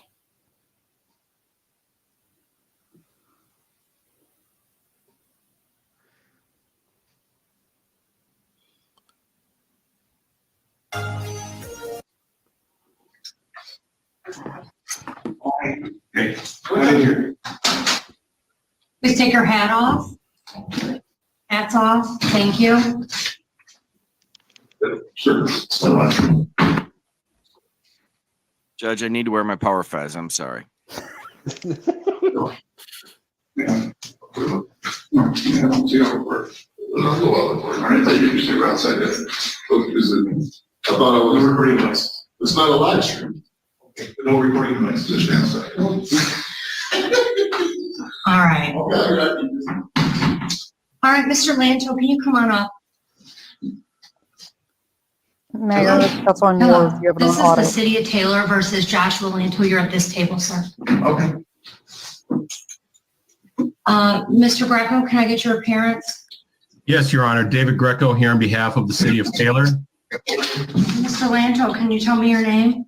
My name is Joshua Lanto. Okay, thank you. But you can just call me Big Dummy. All right, so today is the time and date we had set for a trial. Mr. Greco? Yes, Your Honor. As you are aware, this case was apparently transferred to you within the last month or so, I believe. I've been the prosecutor handling this case. I was aware of the transfer, but was not aware of the jury trial date scheduled for today. It had gotten assigned to the other prosecutor, Mr. Zick. I was not aware of this until late last week, was not able to get everything together to contact my witnesses and let the court staff know earlier in the week that Well, then I motion that we. I would not be. Hey, if you don't get a chance to respond, sir, wait for your turn. So I'm requesting an adjournment, as I honestly did not know in time. I knew of the transfer, but Okay, this is routine stuff that happens every day. Right here, the prosecutor is doing this. However, we've got not major charges. It's been going on forever. He's saying there was a This is glitch. the I best, didn't get Ben. to You're the gonna last love thing this until part. the This is last like the moment. fucking I'm not best. ready for trial. I believe him. She pulls out the mom However, voice. However, in competent hands, you could say, that's fine, Judge, but we're talking about traffic citations here, and we've had 17 continuances. I'm moving to dismiss, and you might get rid of this case. But does Dummy do that? No, he does not. did not know of the date scheduled until I was contacted by the other prosecutor last week.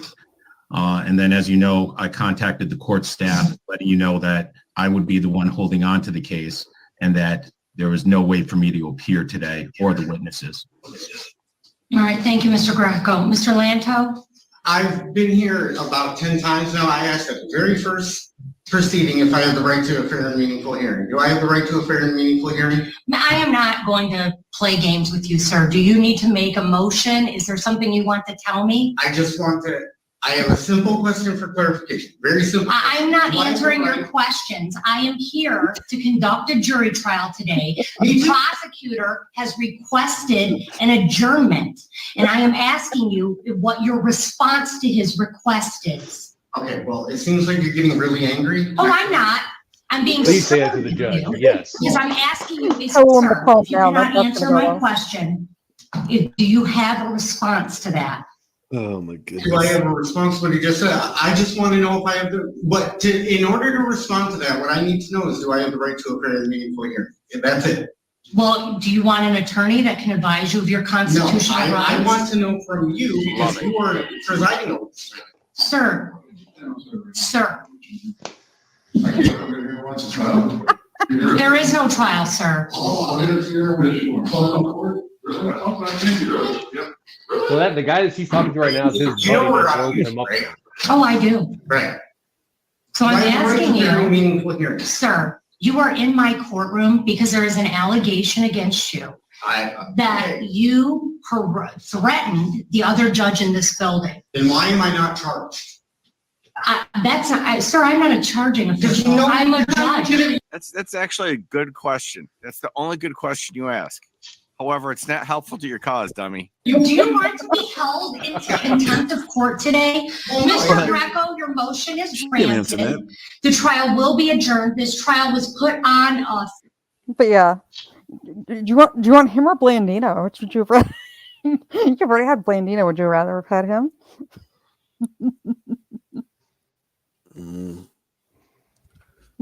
Kim's a little bit more savvy than that, but Well, this, I don't think does Kim like to threaten people all the time? Yeah, Kim got in trouble for threatening a judge, Did he? Okay. didn't he?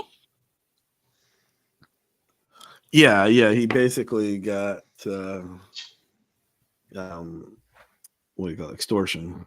Yeah. See, Charged with extortion because he was going to the pro tem and told him that he wouldn't file his complaint with the Nevada Commission on Judicial Discipline if he took this course.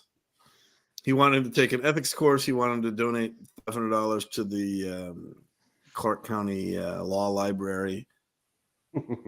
And it's like, yeah, GMK. He pulled a Klotzer. so VSBT told me you wanted to come visit me in Texas, and I wanted to remind him that Texas is not Michigan. Yeah, he threatened to beat Navy techs up in Texas. He called him a bitch. It was great. The only thing he could beat me at is doing meth. Because I've never done it. He wanted to fight me once. I'd like to see that.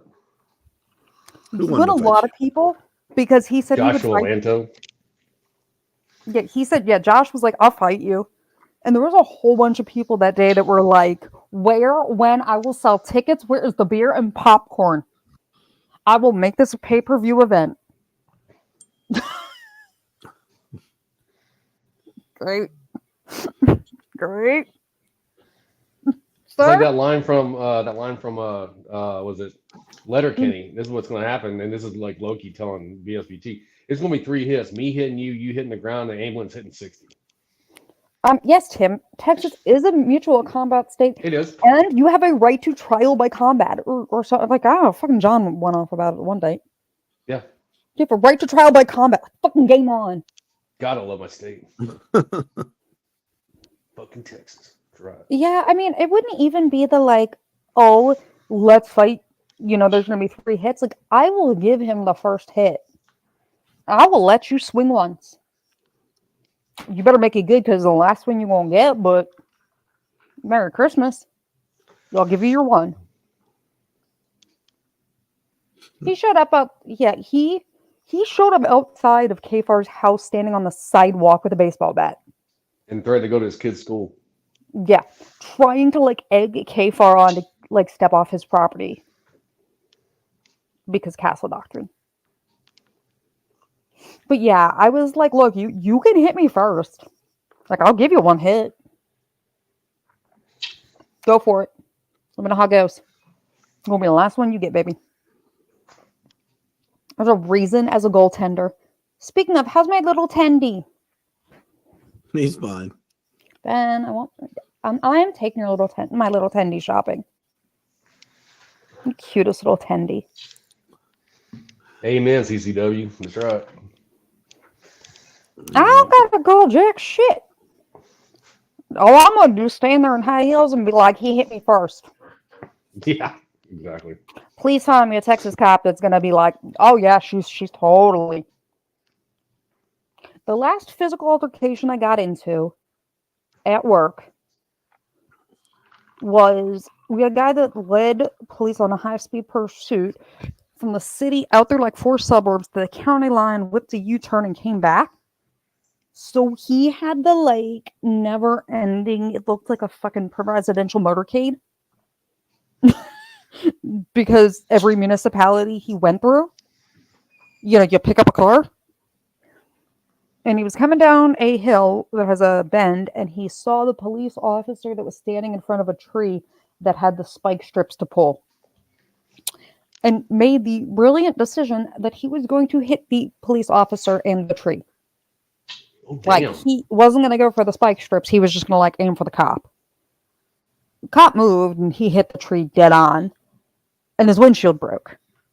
with the side of his face from the inside. Cool. And got him out. He hadn't been restrained, whatever. So they cuff him with his hands behind his back in these barred cuffs here. A lot of the guys carry barred cuffs inside the chain. And so they had him in these barred cuffs and his hands behind his back, and he's sitting on the hood of his car. Takes one look at me and he goes, "You need to uncuff me because I'm going to fall out." We have two problems. One, I'm an idiot and should be blonde. Because I looked at him and I said, "You're going to fall out of what? A chair? A table? Your car? Like, what are you falling out of?" And one of the cops was like, "He means he's going to pass. He means he's going to pass out. Like, I'm going to fall out. Does not mean..." Okay. My bad. Sorry. That wasn't used around my house growing up. I don't know what to tell you. I'm sorry. My bad. He goes, "And my hands behind my back, I'm going to fall out and I'm going to hit my head and I'm going to..." Yeah, weapons, I know in that regard, but like, he just kept telling me he was going to done fell out. I done fell out last time. And when he went to intentionally fall, because with his hands behind his back, I grabbed the barred cuffs and pulled up. He dropped his body weight and it dislocated both of his shoulders. Oops. He got in the back of the ambulance, and he had some really nice things to say to me. Oh, I know what it means in military slang, but like, there was no military for this guy. He had some really creative things to say, forgetting that we have dash cams and things, including what he was going to do to me, and that there would be nothing that the police officers following us could do to stop him. And he was a peach. Oh, he was a peach. So he had to go to the ER because he popped both shoulders. Goes to jail. I get a phone call from the DA like 2 weeks later. He is charging the police officers, not me, because I was the medic, charging the police officers with assault and police brutality. And I had to go to court. Okay, that's court. Got up on the stand, they were talking about the whole thing. The shoulders were dislocated. Oh my God. And someone called Ben Crump, one of these kind of things. And I believe my exact words, hold on, wait. I think Navy Tex has heard this voice before, but... Mm-hmm. "I'm sorry, Your Honor. It was my fault.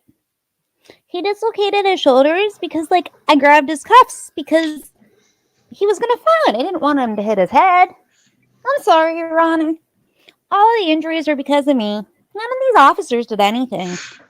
I did it. It's my fault."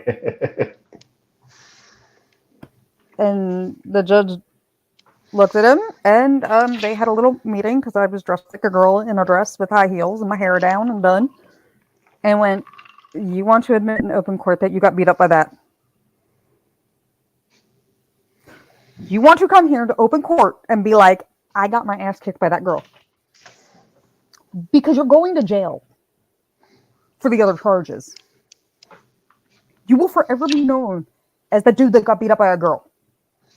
Yep. They dropped the charges. Yeah, it went well. Mm-hmm. "I'm real sorry, Your Honor. It's all my fault." Mm-hmm. Yeah. Oh, yeah. Yeah, burglars used to sue people whose houses. You actually still can. And I taught that. I was teaching a class on concealed carry, castle doctrine, duty to retreat, and stand your ground states. And I had to explain to people that you cannot have traps. Because everybody pulls the, either A, I'm going to do the Home Alone thing and set traps, which is not legal. There's a defense attorney that can agree to that one right there. You cannot just, set up a shotgun so when someone opens the door. And then Well, B, you mean you can't put landmines in your front yard? No, you cannot booby trap. And then B, the bigger argument that you have with a lot of it is you cannot shoot to wound. No, A lot of people will like stupid. shoot someone in the thigh or in the knee, and then you get charged because over the whole thing, and your self-defense goes out the window because they're going to say, essentially, if you felt you were justified to use lethal force, why did you shoot them in the shoulder, like in the leg, and not do anything? That shows you weren't truly in fear for your life. That's why I shoot to neutralize the threat. Yep, shoot to maim, not to kill. Yeah, so you can't. No, it's considered cruel and unusual. Also. Yeah, like there's so many of those. Man, I'm not none of this one to the head thing. No, it's going to be body mass. I am not. Lead. Okay, I understand you're going to go with all the lead techs. If I unload what is sitting on my nightstand, oh yeah, every round of it into something. What am I? Really? Text. You want to take out? You want to take out another wall if you shoot that like that. I don't know what. what. Got me a little 40 caliber. Like I just don't understand. It's called getting your gun off. Hello. I don't understand why I would like unload the gun into somebody. Well, and your bullets are way more expensive too, so you got to do the economical thing. You know what I mean? No, they are not. My bullets are cheaper. I hand load Molly coat. Oh, I have all my primers. I have all my powders and all the dyes. I hand load. I reload and hand load. You need a home defense cannon. It's legal in PA. Surprisingly, most things are legal here. Actually, as of last year, I actually learned I could take my rifle. I could take it hunting. Really? PA changed the law, so I can hunt with it. Nice. But I'll teach you to shoot.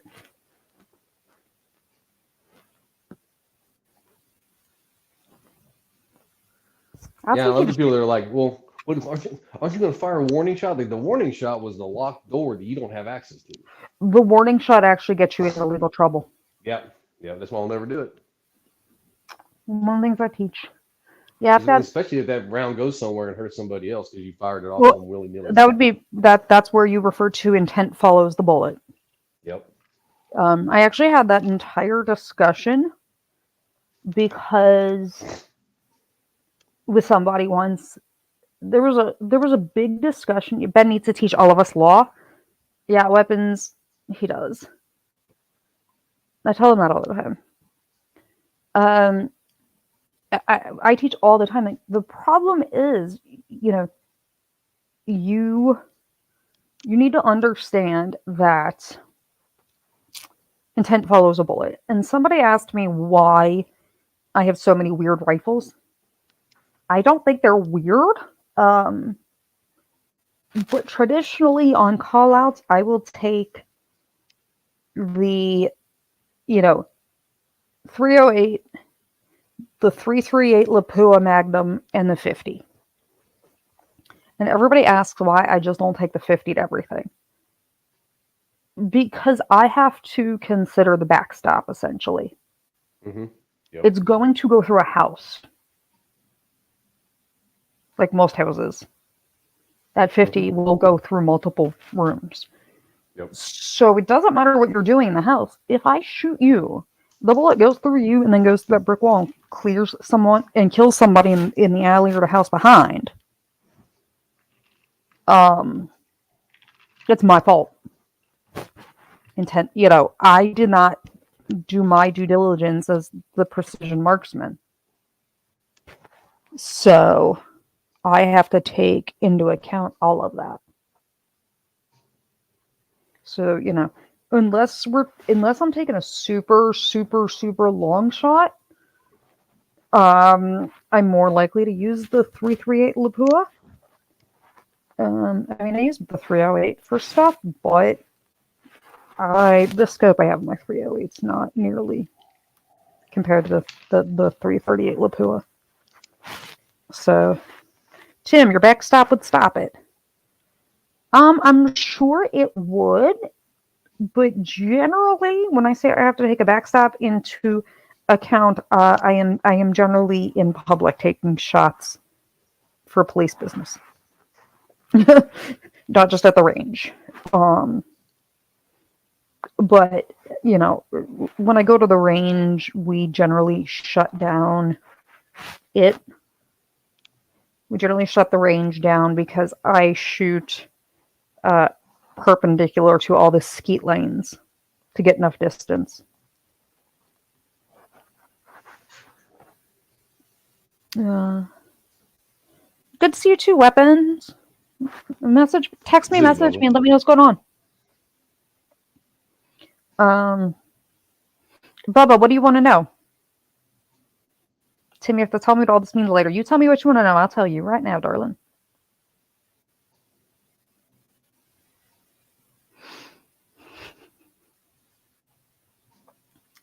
How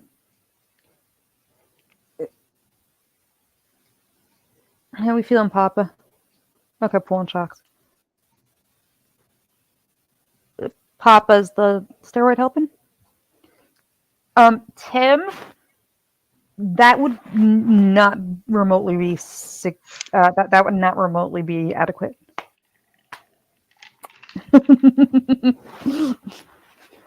for my purpose.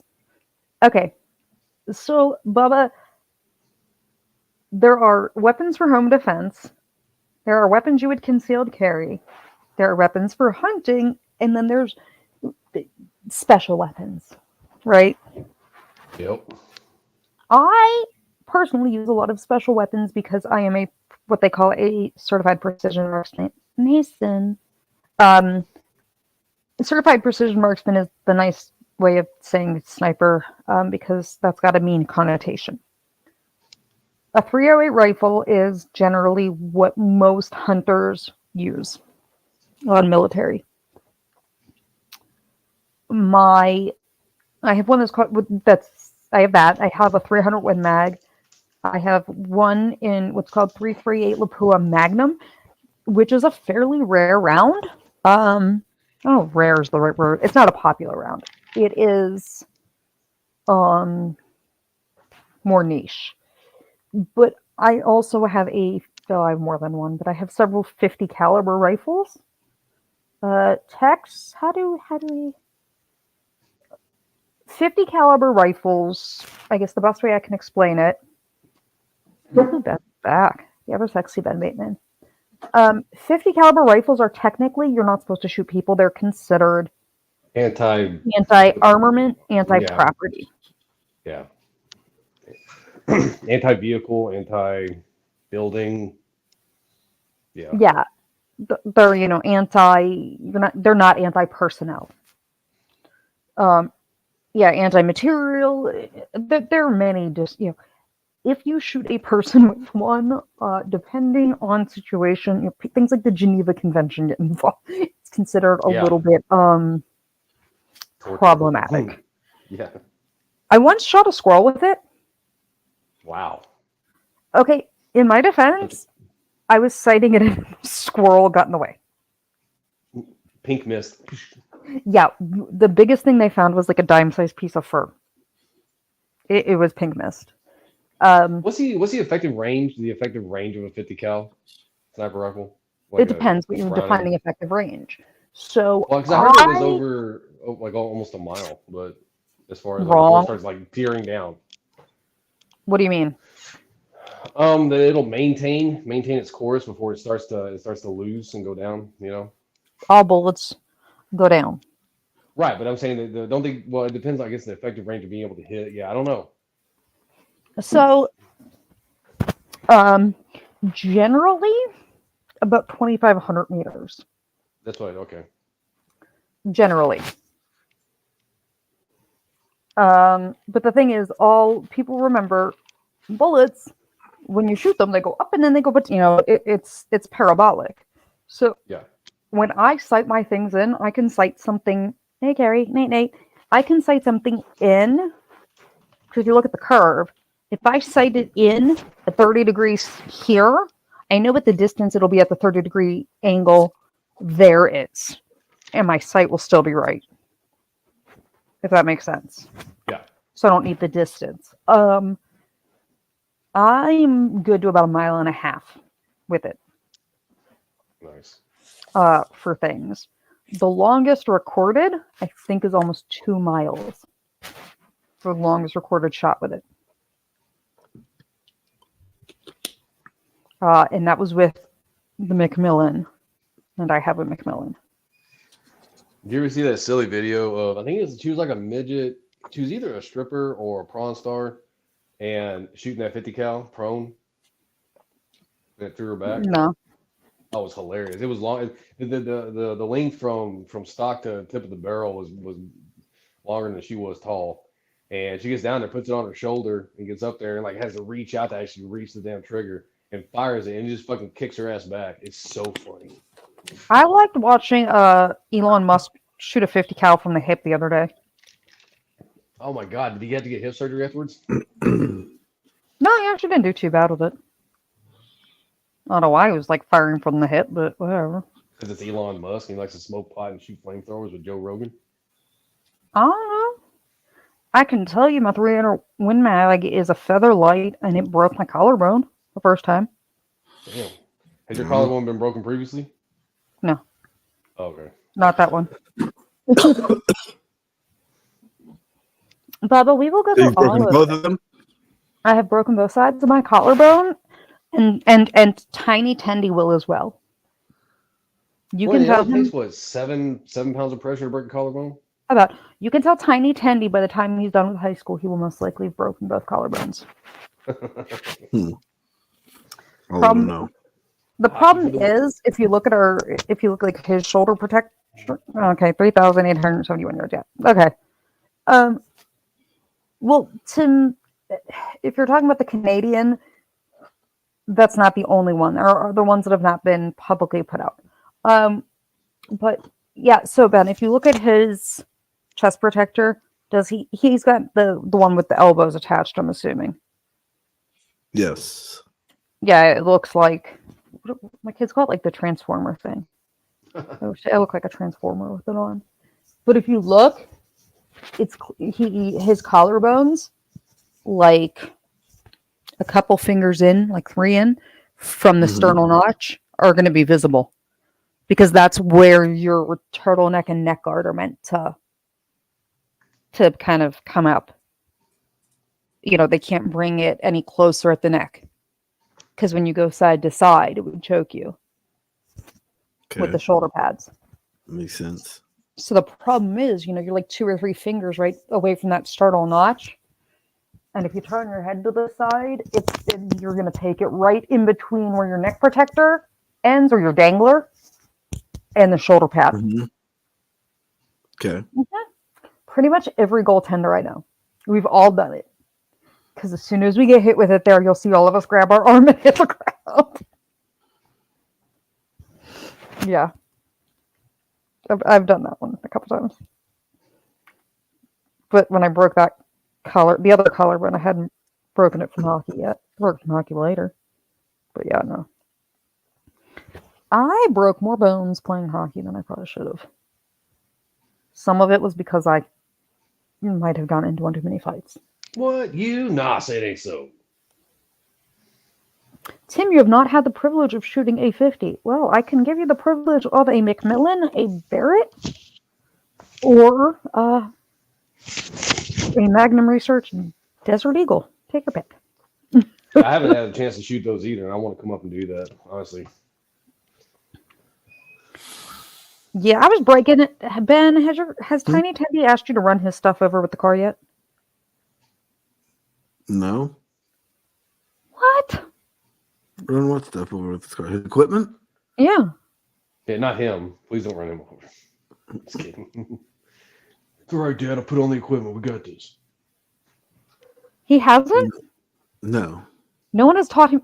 Okay, I'm stealing Tiny Tendy for a day. You're gonna hate me later, but I'm stealing Tiny Tendy. Best thing to do is when you get new leg pads. Run over his equipment. No, I'll tell him to teach you how to do it. So you take your leg pads like when they're brand new, and they take forever to break in. So the best thing to do is like put down a couple old towels, put the leg pads down, put a couple towels on top, and just run a car over them. Breaks them in great. Okay. Who knew? I do. I knew. I've done it. Nerd, you had to pay $5. What? Why? Why? I'm confused. Why did you have to do that? Where were you doing that?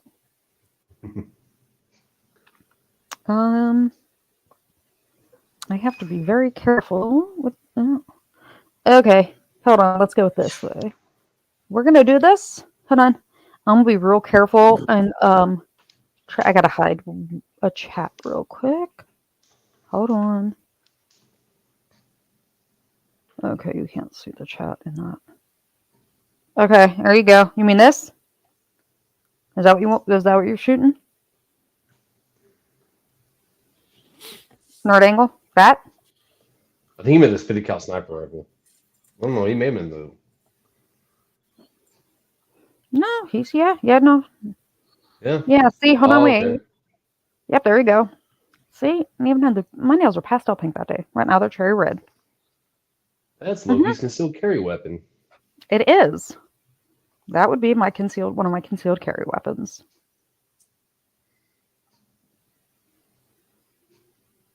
I think the biggest handgun to date that I've shot was a 460. Nerd, I have one that has a gold hammer and gold safety and the gold detailing, but it's not what I conceal. That's an original Israeli-made MRI before it was made in the US. And I have two.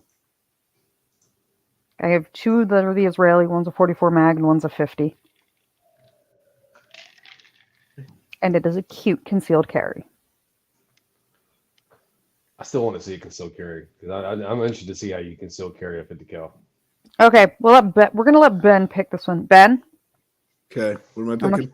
I'm gonna conceal it tomorrow. I will come on a stream tomorrow with it concealed. I'm gonna let you pick leather leggings or jeans. Shall I go For with tomorrow? leather? Yeah, I'm gonna conceal it. So Let's go should be good. jeans because I think more people wear jeans than wear leather, so I think it'll be more helpful. Okay, I mean I can do the leather leggings. I mean, I'm just saying. Okay. Okay, so Ben's picking jeans. Yeah. There you go, Tex. There we go. Tomorrow we'll play the game. Sounds good. People that have been a member of the channel long enough remember the one stream. A person wants the leather. The one stream I showed up in a hoodie and leggings and pink Uggs. And I was standing there and someone's like, "You're not carrying," and I took the sweatshirt off and pulled out like 3 1911s, a 44 mag, 6 spare magazines, and 2 knives. And they were like, okay. Okay, I give up.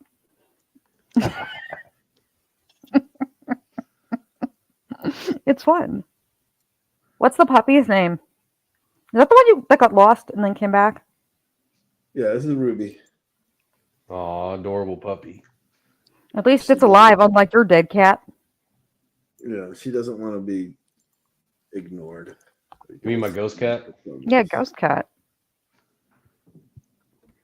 That's so funny. That's why I tell Boom to this day every time I see her streaming. Ghost Kitty says hello. She's like, "Your cat looks dead." I don't think it's a Scotty Raven. Ben, what kind of puppy is it?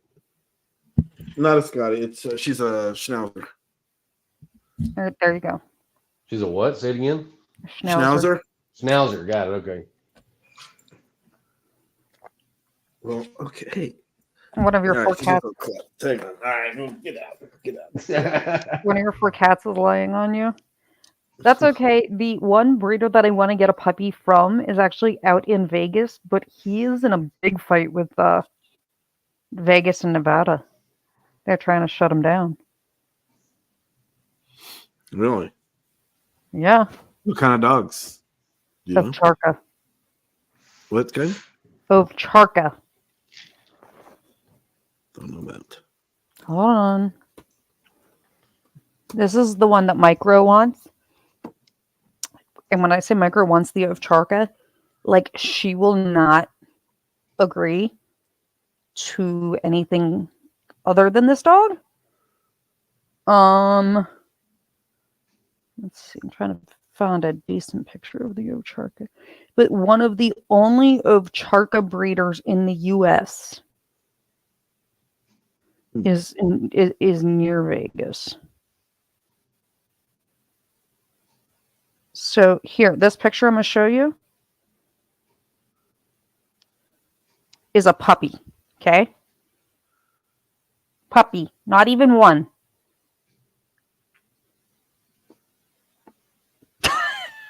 Wow. Holy crap. Y'all building an extra house to put this thing in? I mean, like an actual adult-sized house? Get the puppers.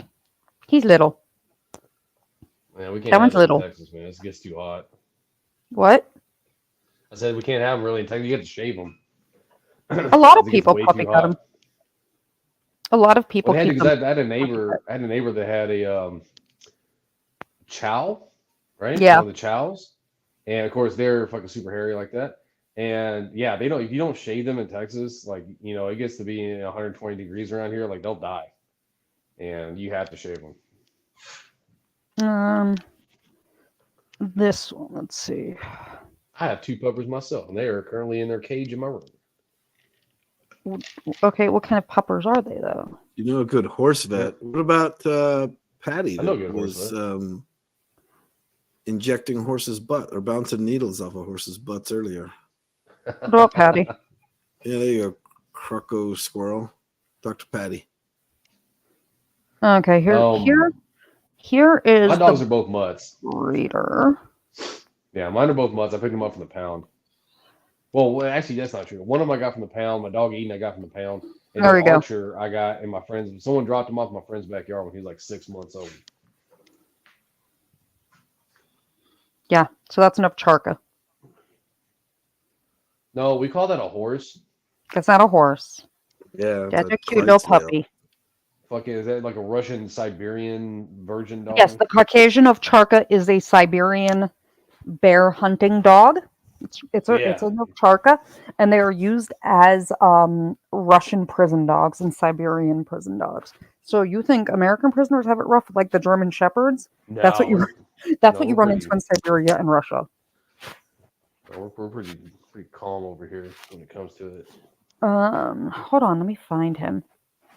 Wait. I got a good vet where I'm at. A good horse vet. They does everything from horses down.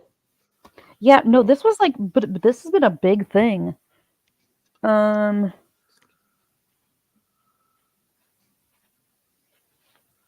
is your puppy a pit bull, Tim? So I love pitties. So Ben, if you look at can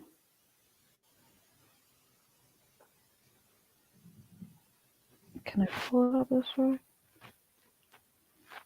Hold on.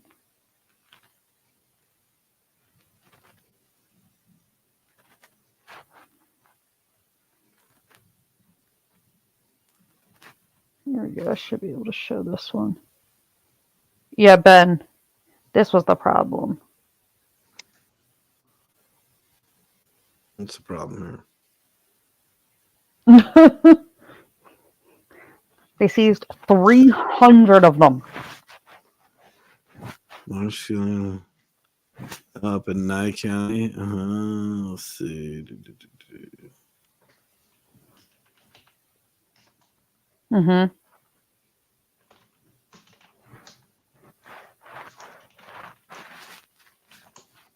$300 of those are Charkas.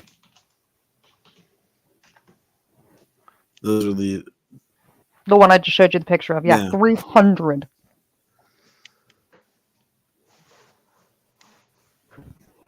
So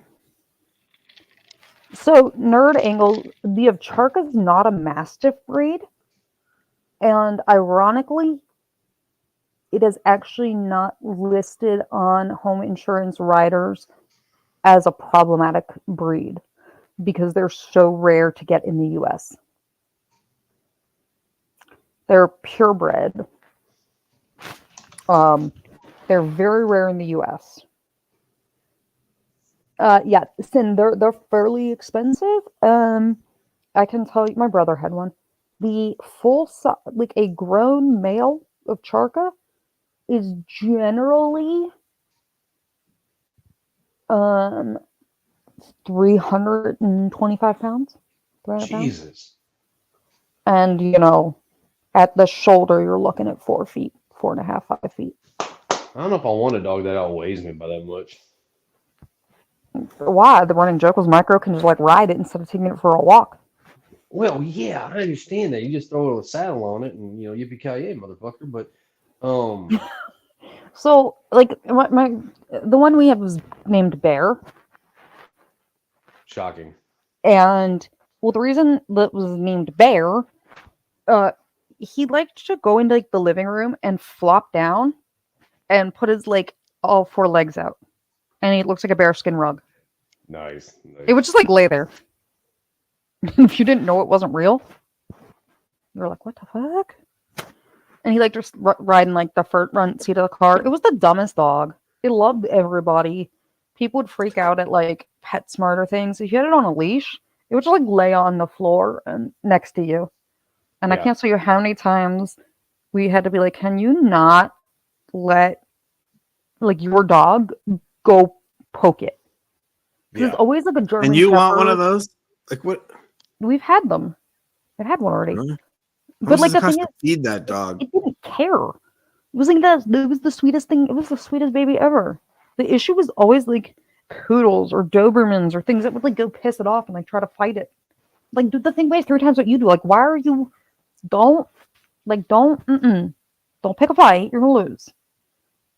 But the problem was you can't.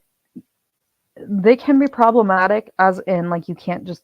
They're very protective of their house or their people. Yeah. And there was a giant Rubbermaid thing at the end of the driveway, attached with a chain to the lamp, to the mailbox that said leave packages in here. And someone didn't pay attention, was walking up to the front door, and the stupid ass dog went running across hardwood floors towards the windows because it saw a person and went right through the window. Through one of those nice bay windows. Yeah. And landed on the UPS man and was giving him a very nice face wash. That is He was very happy to see him. And the UPS man freaked out. Well, I saw so my dad used to have a purebred. Freaked out. It's trying to kill me. It's sitting here licking your face and rolling around on the ground next to you. It's not doing anything. My daddy said it's purebred lab, right? And her name was Misty. And she got broad, really broad, right? I remember one day, it's so funny because she was super, she was the sweetest dog in the world, right? Super protective of my mother in the house. And one day someone came walking up to the house and my mom was outside. And she'd gotten out of the backyard somehow. And my mom was doing some gardening or whatever. And this guy comes walking up and Missy's just no, sir. Nope. But that wasn't going to be a licking. Shiba Inus are all a pain in the ass. Chihuahuas, I don't understand why Chihuahuas exist, honestly, to tell you the truth. Why did Chihuahuas exist? Because they're just angry little dogs, man. That's all they do is anger, rah, rah, all the time. It's Lord, the only problem I have with big dogs is this, whether it be Great Danes or big, pitties or these kind of dogs, is that they never think that they're big dogs, right? And they always want to come lay on you or smother you, and you're like, God, oh, you're 190 pounds, it's killing me, Yeah. I think that they're lap dogs, and they're not. Oh, it was we were gonna get one when Micro was little. Yeah, your parents have 2 Australian Shepherds. Yeah, they're Caucasian Shepherds. But the reason we didn't get it with Micro is most responsible breeders will not let you buy one until the smallest person in the house is like 7 or 8 years old. Yeah, makes sense. Because the problem is, if you have like a toddler, A, they're very protective, but they'll roll over on it and squish them because they're stupid. But, no. But I am going to say goodnight. We're going to say goodnight. Andrea, I need to message you. Andrea, message me on Instagram. I have a question for you that I was talking about Iris with. I will. What do you got on tomorrow, Ben? Because the one thing that you were supposed to comment on with me that you got stuck at the airport, I want to cover with you. Mhm. What are you doing tomorrow? Do you have the kids? What am I doing? Give me a time tomorrow that works for you. Oh, time tomorrow? Yeah. I don't know. I'm pretty wide open tomorrow, Saturday, so. Well, yeah, I know, but I didn't know if you had hockey or something. No hockey. Okay. I'll text you after. We'll figure it out. I'll probably go live like late afternoon, guys, and we're gonna cover the one of the stupid lawyer things that we were gonna cover the other night that Ben got taken aside and stuck at an airport during with the auditor that got into the absolute argument of what is private property in Vegas on the Strip and what is public Wait, property. we've been here like 2.5 hours and you didn't do it? No, because I know some of the people that wanted to see it weren't going to be able to see it. Okay. There's an auditor who got trespassed off casino property. And there's an entire video Here in Vegas? Or is that in Reno or Vegas. somewhere else? In Vegas on the Strip. This is Vegas Vips, wasn't it? Yep, it was Vips. And he has an entire thing where he's arguing about that you can't tell him that the law says like he can film and this and that. And I'm like, I don't think that is the law, but I got a Vegas lawyer that can tell us exactly. Well, and the thing was is that one of his things is, and we can just, if you let me, I'll discuss it tomorrow too. Yeah, so we'll talk he was about the reason I got on there and got in the argument with Angry Vet was because I know, that's why I started it. Yeah. So what, he was claiming that he had the right to be on the casino? So yeah, I'll show you the video tomorrow. Yeah. Because thing. No, that's all private property, and they can kick you out easily. That's the difference. I had a neighbor who was It was at the Miracle Mile. Miracle Mile shops at the new. Yeah, and one of his arguments was, "There's 300 other people here filming. You can't just tell me I can't." Well, there was a reason. I'm aware. Yeah, we'll show you the video. No, it's private property. They can do that. Yeah, I know, but we're gonna pull it up because he even pulled up a map and he was trying to school everybody on a law Didn't he on claim it. It was an easement or something, public easement. I don't know. Oh, there's no spoilers. Still, no. No, we'll go through all of it. It's held open to the public, but that doesn't mean that it's not private property. We'll go through it tomorrow. Love hearing this guy. You're gonna love hearing this guy. Don't worry, Ben. We'll go over it tomorrow. Yeah, no, it's like I had a buddy who was my neighbor. Actually, was a photographer. He was a paparazzi guy. Actually, he would go down. He said that the difference, in LA, it's all public property, all the sidewalks and everything. But it's funny. He'd get TMZ would pay him $500 for videos, whatever. He'd get a call from one of the clubs, and they would go and film. Yeah, Kim Kardashian and they make so much money. He says, I guess the clubs there. One of the it girls back when it was Lindsay Lohan or Paris Hilton or whoever, like the next night after that, they make just obscene amounts of money after that once people know that they're. Yeah. So well, I'll figure it out with you, Ben. We'll do it tomorrow because everybody's been wanting an opinion on the video, and I'm like, I bet you I know some of the action know the law. I'll watch it. And well, I don't, but I'm just saying, like, people is a nincompoop. Yeah, pretty much. But I come with an expert. Like he's up there with a fucking map, trying to tell people. I'm like, you know what? We're going to do this. I got this. He's got a map. Yes, I come with receipts. I have you. So, okay. Good night, everybody. Love y'all. I'll see you guys tomorrow. Bye, guys. Night, y'all. It was nice to meet you, Ben. How you do? Hold on.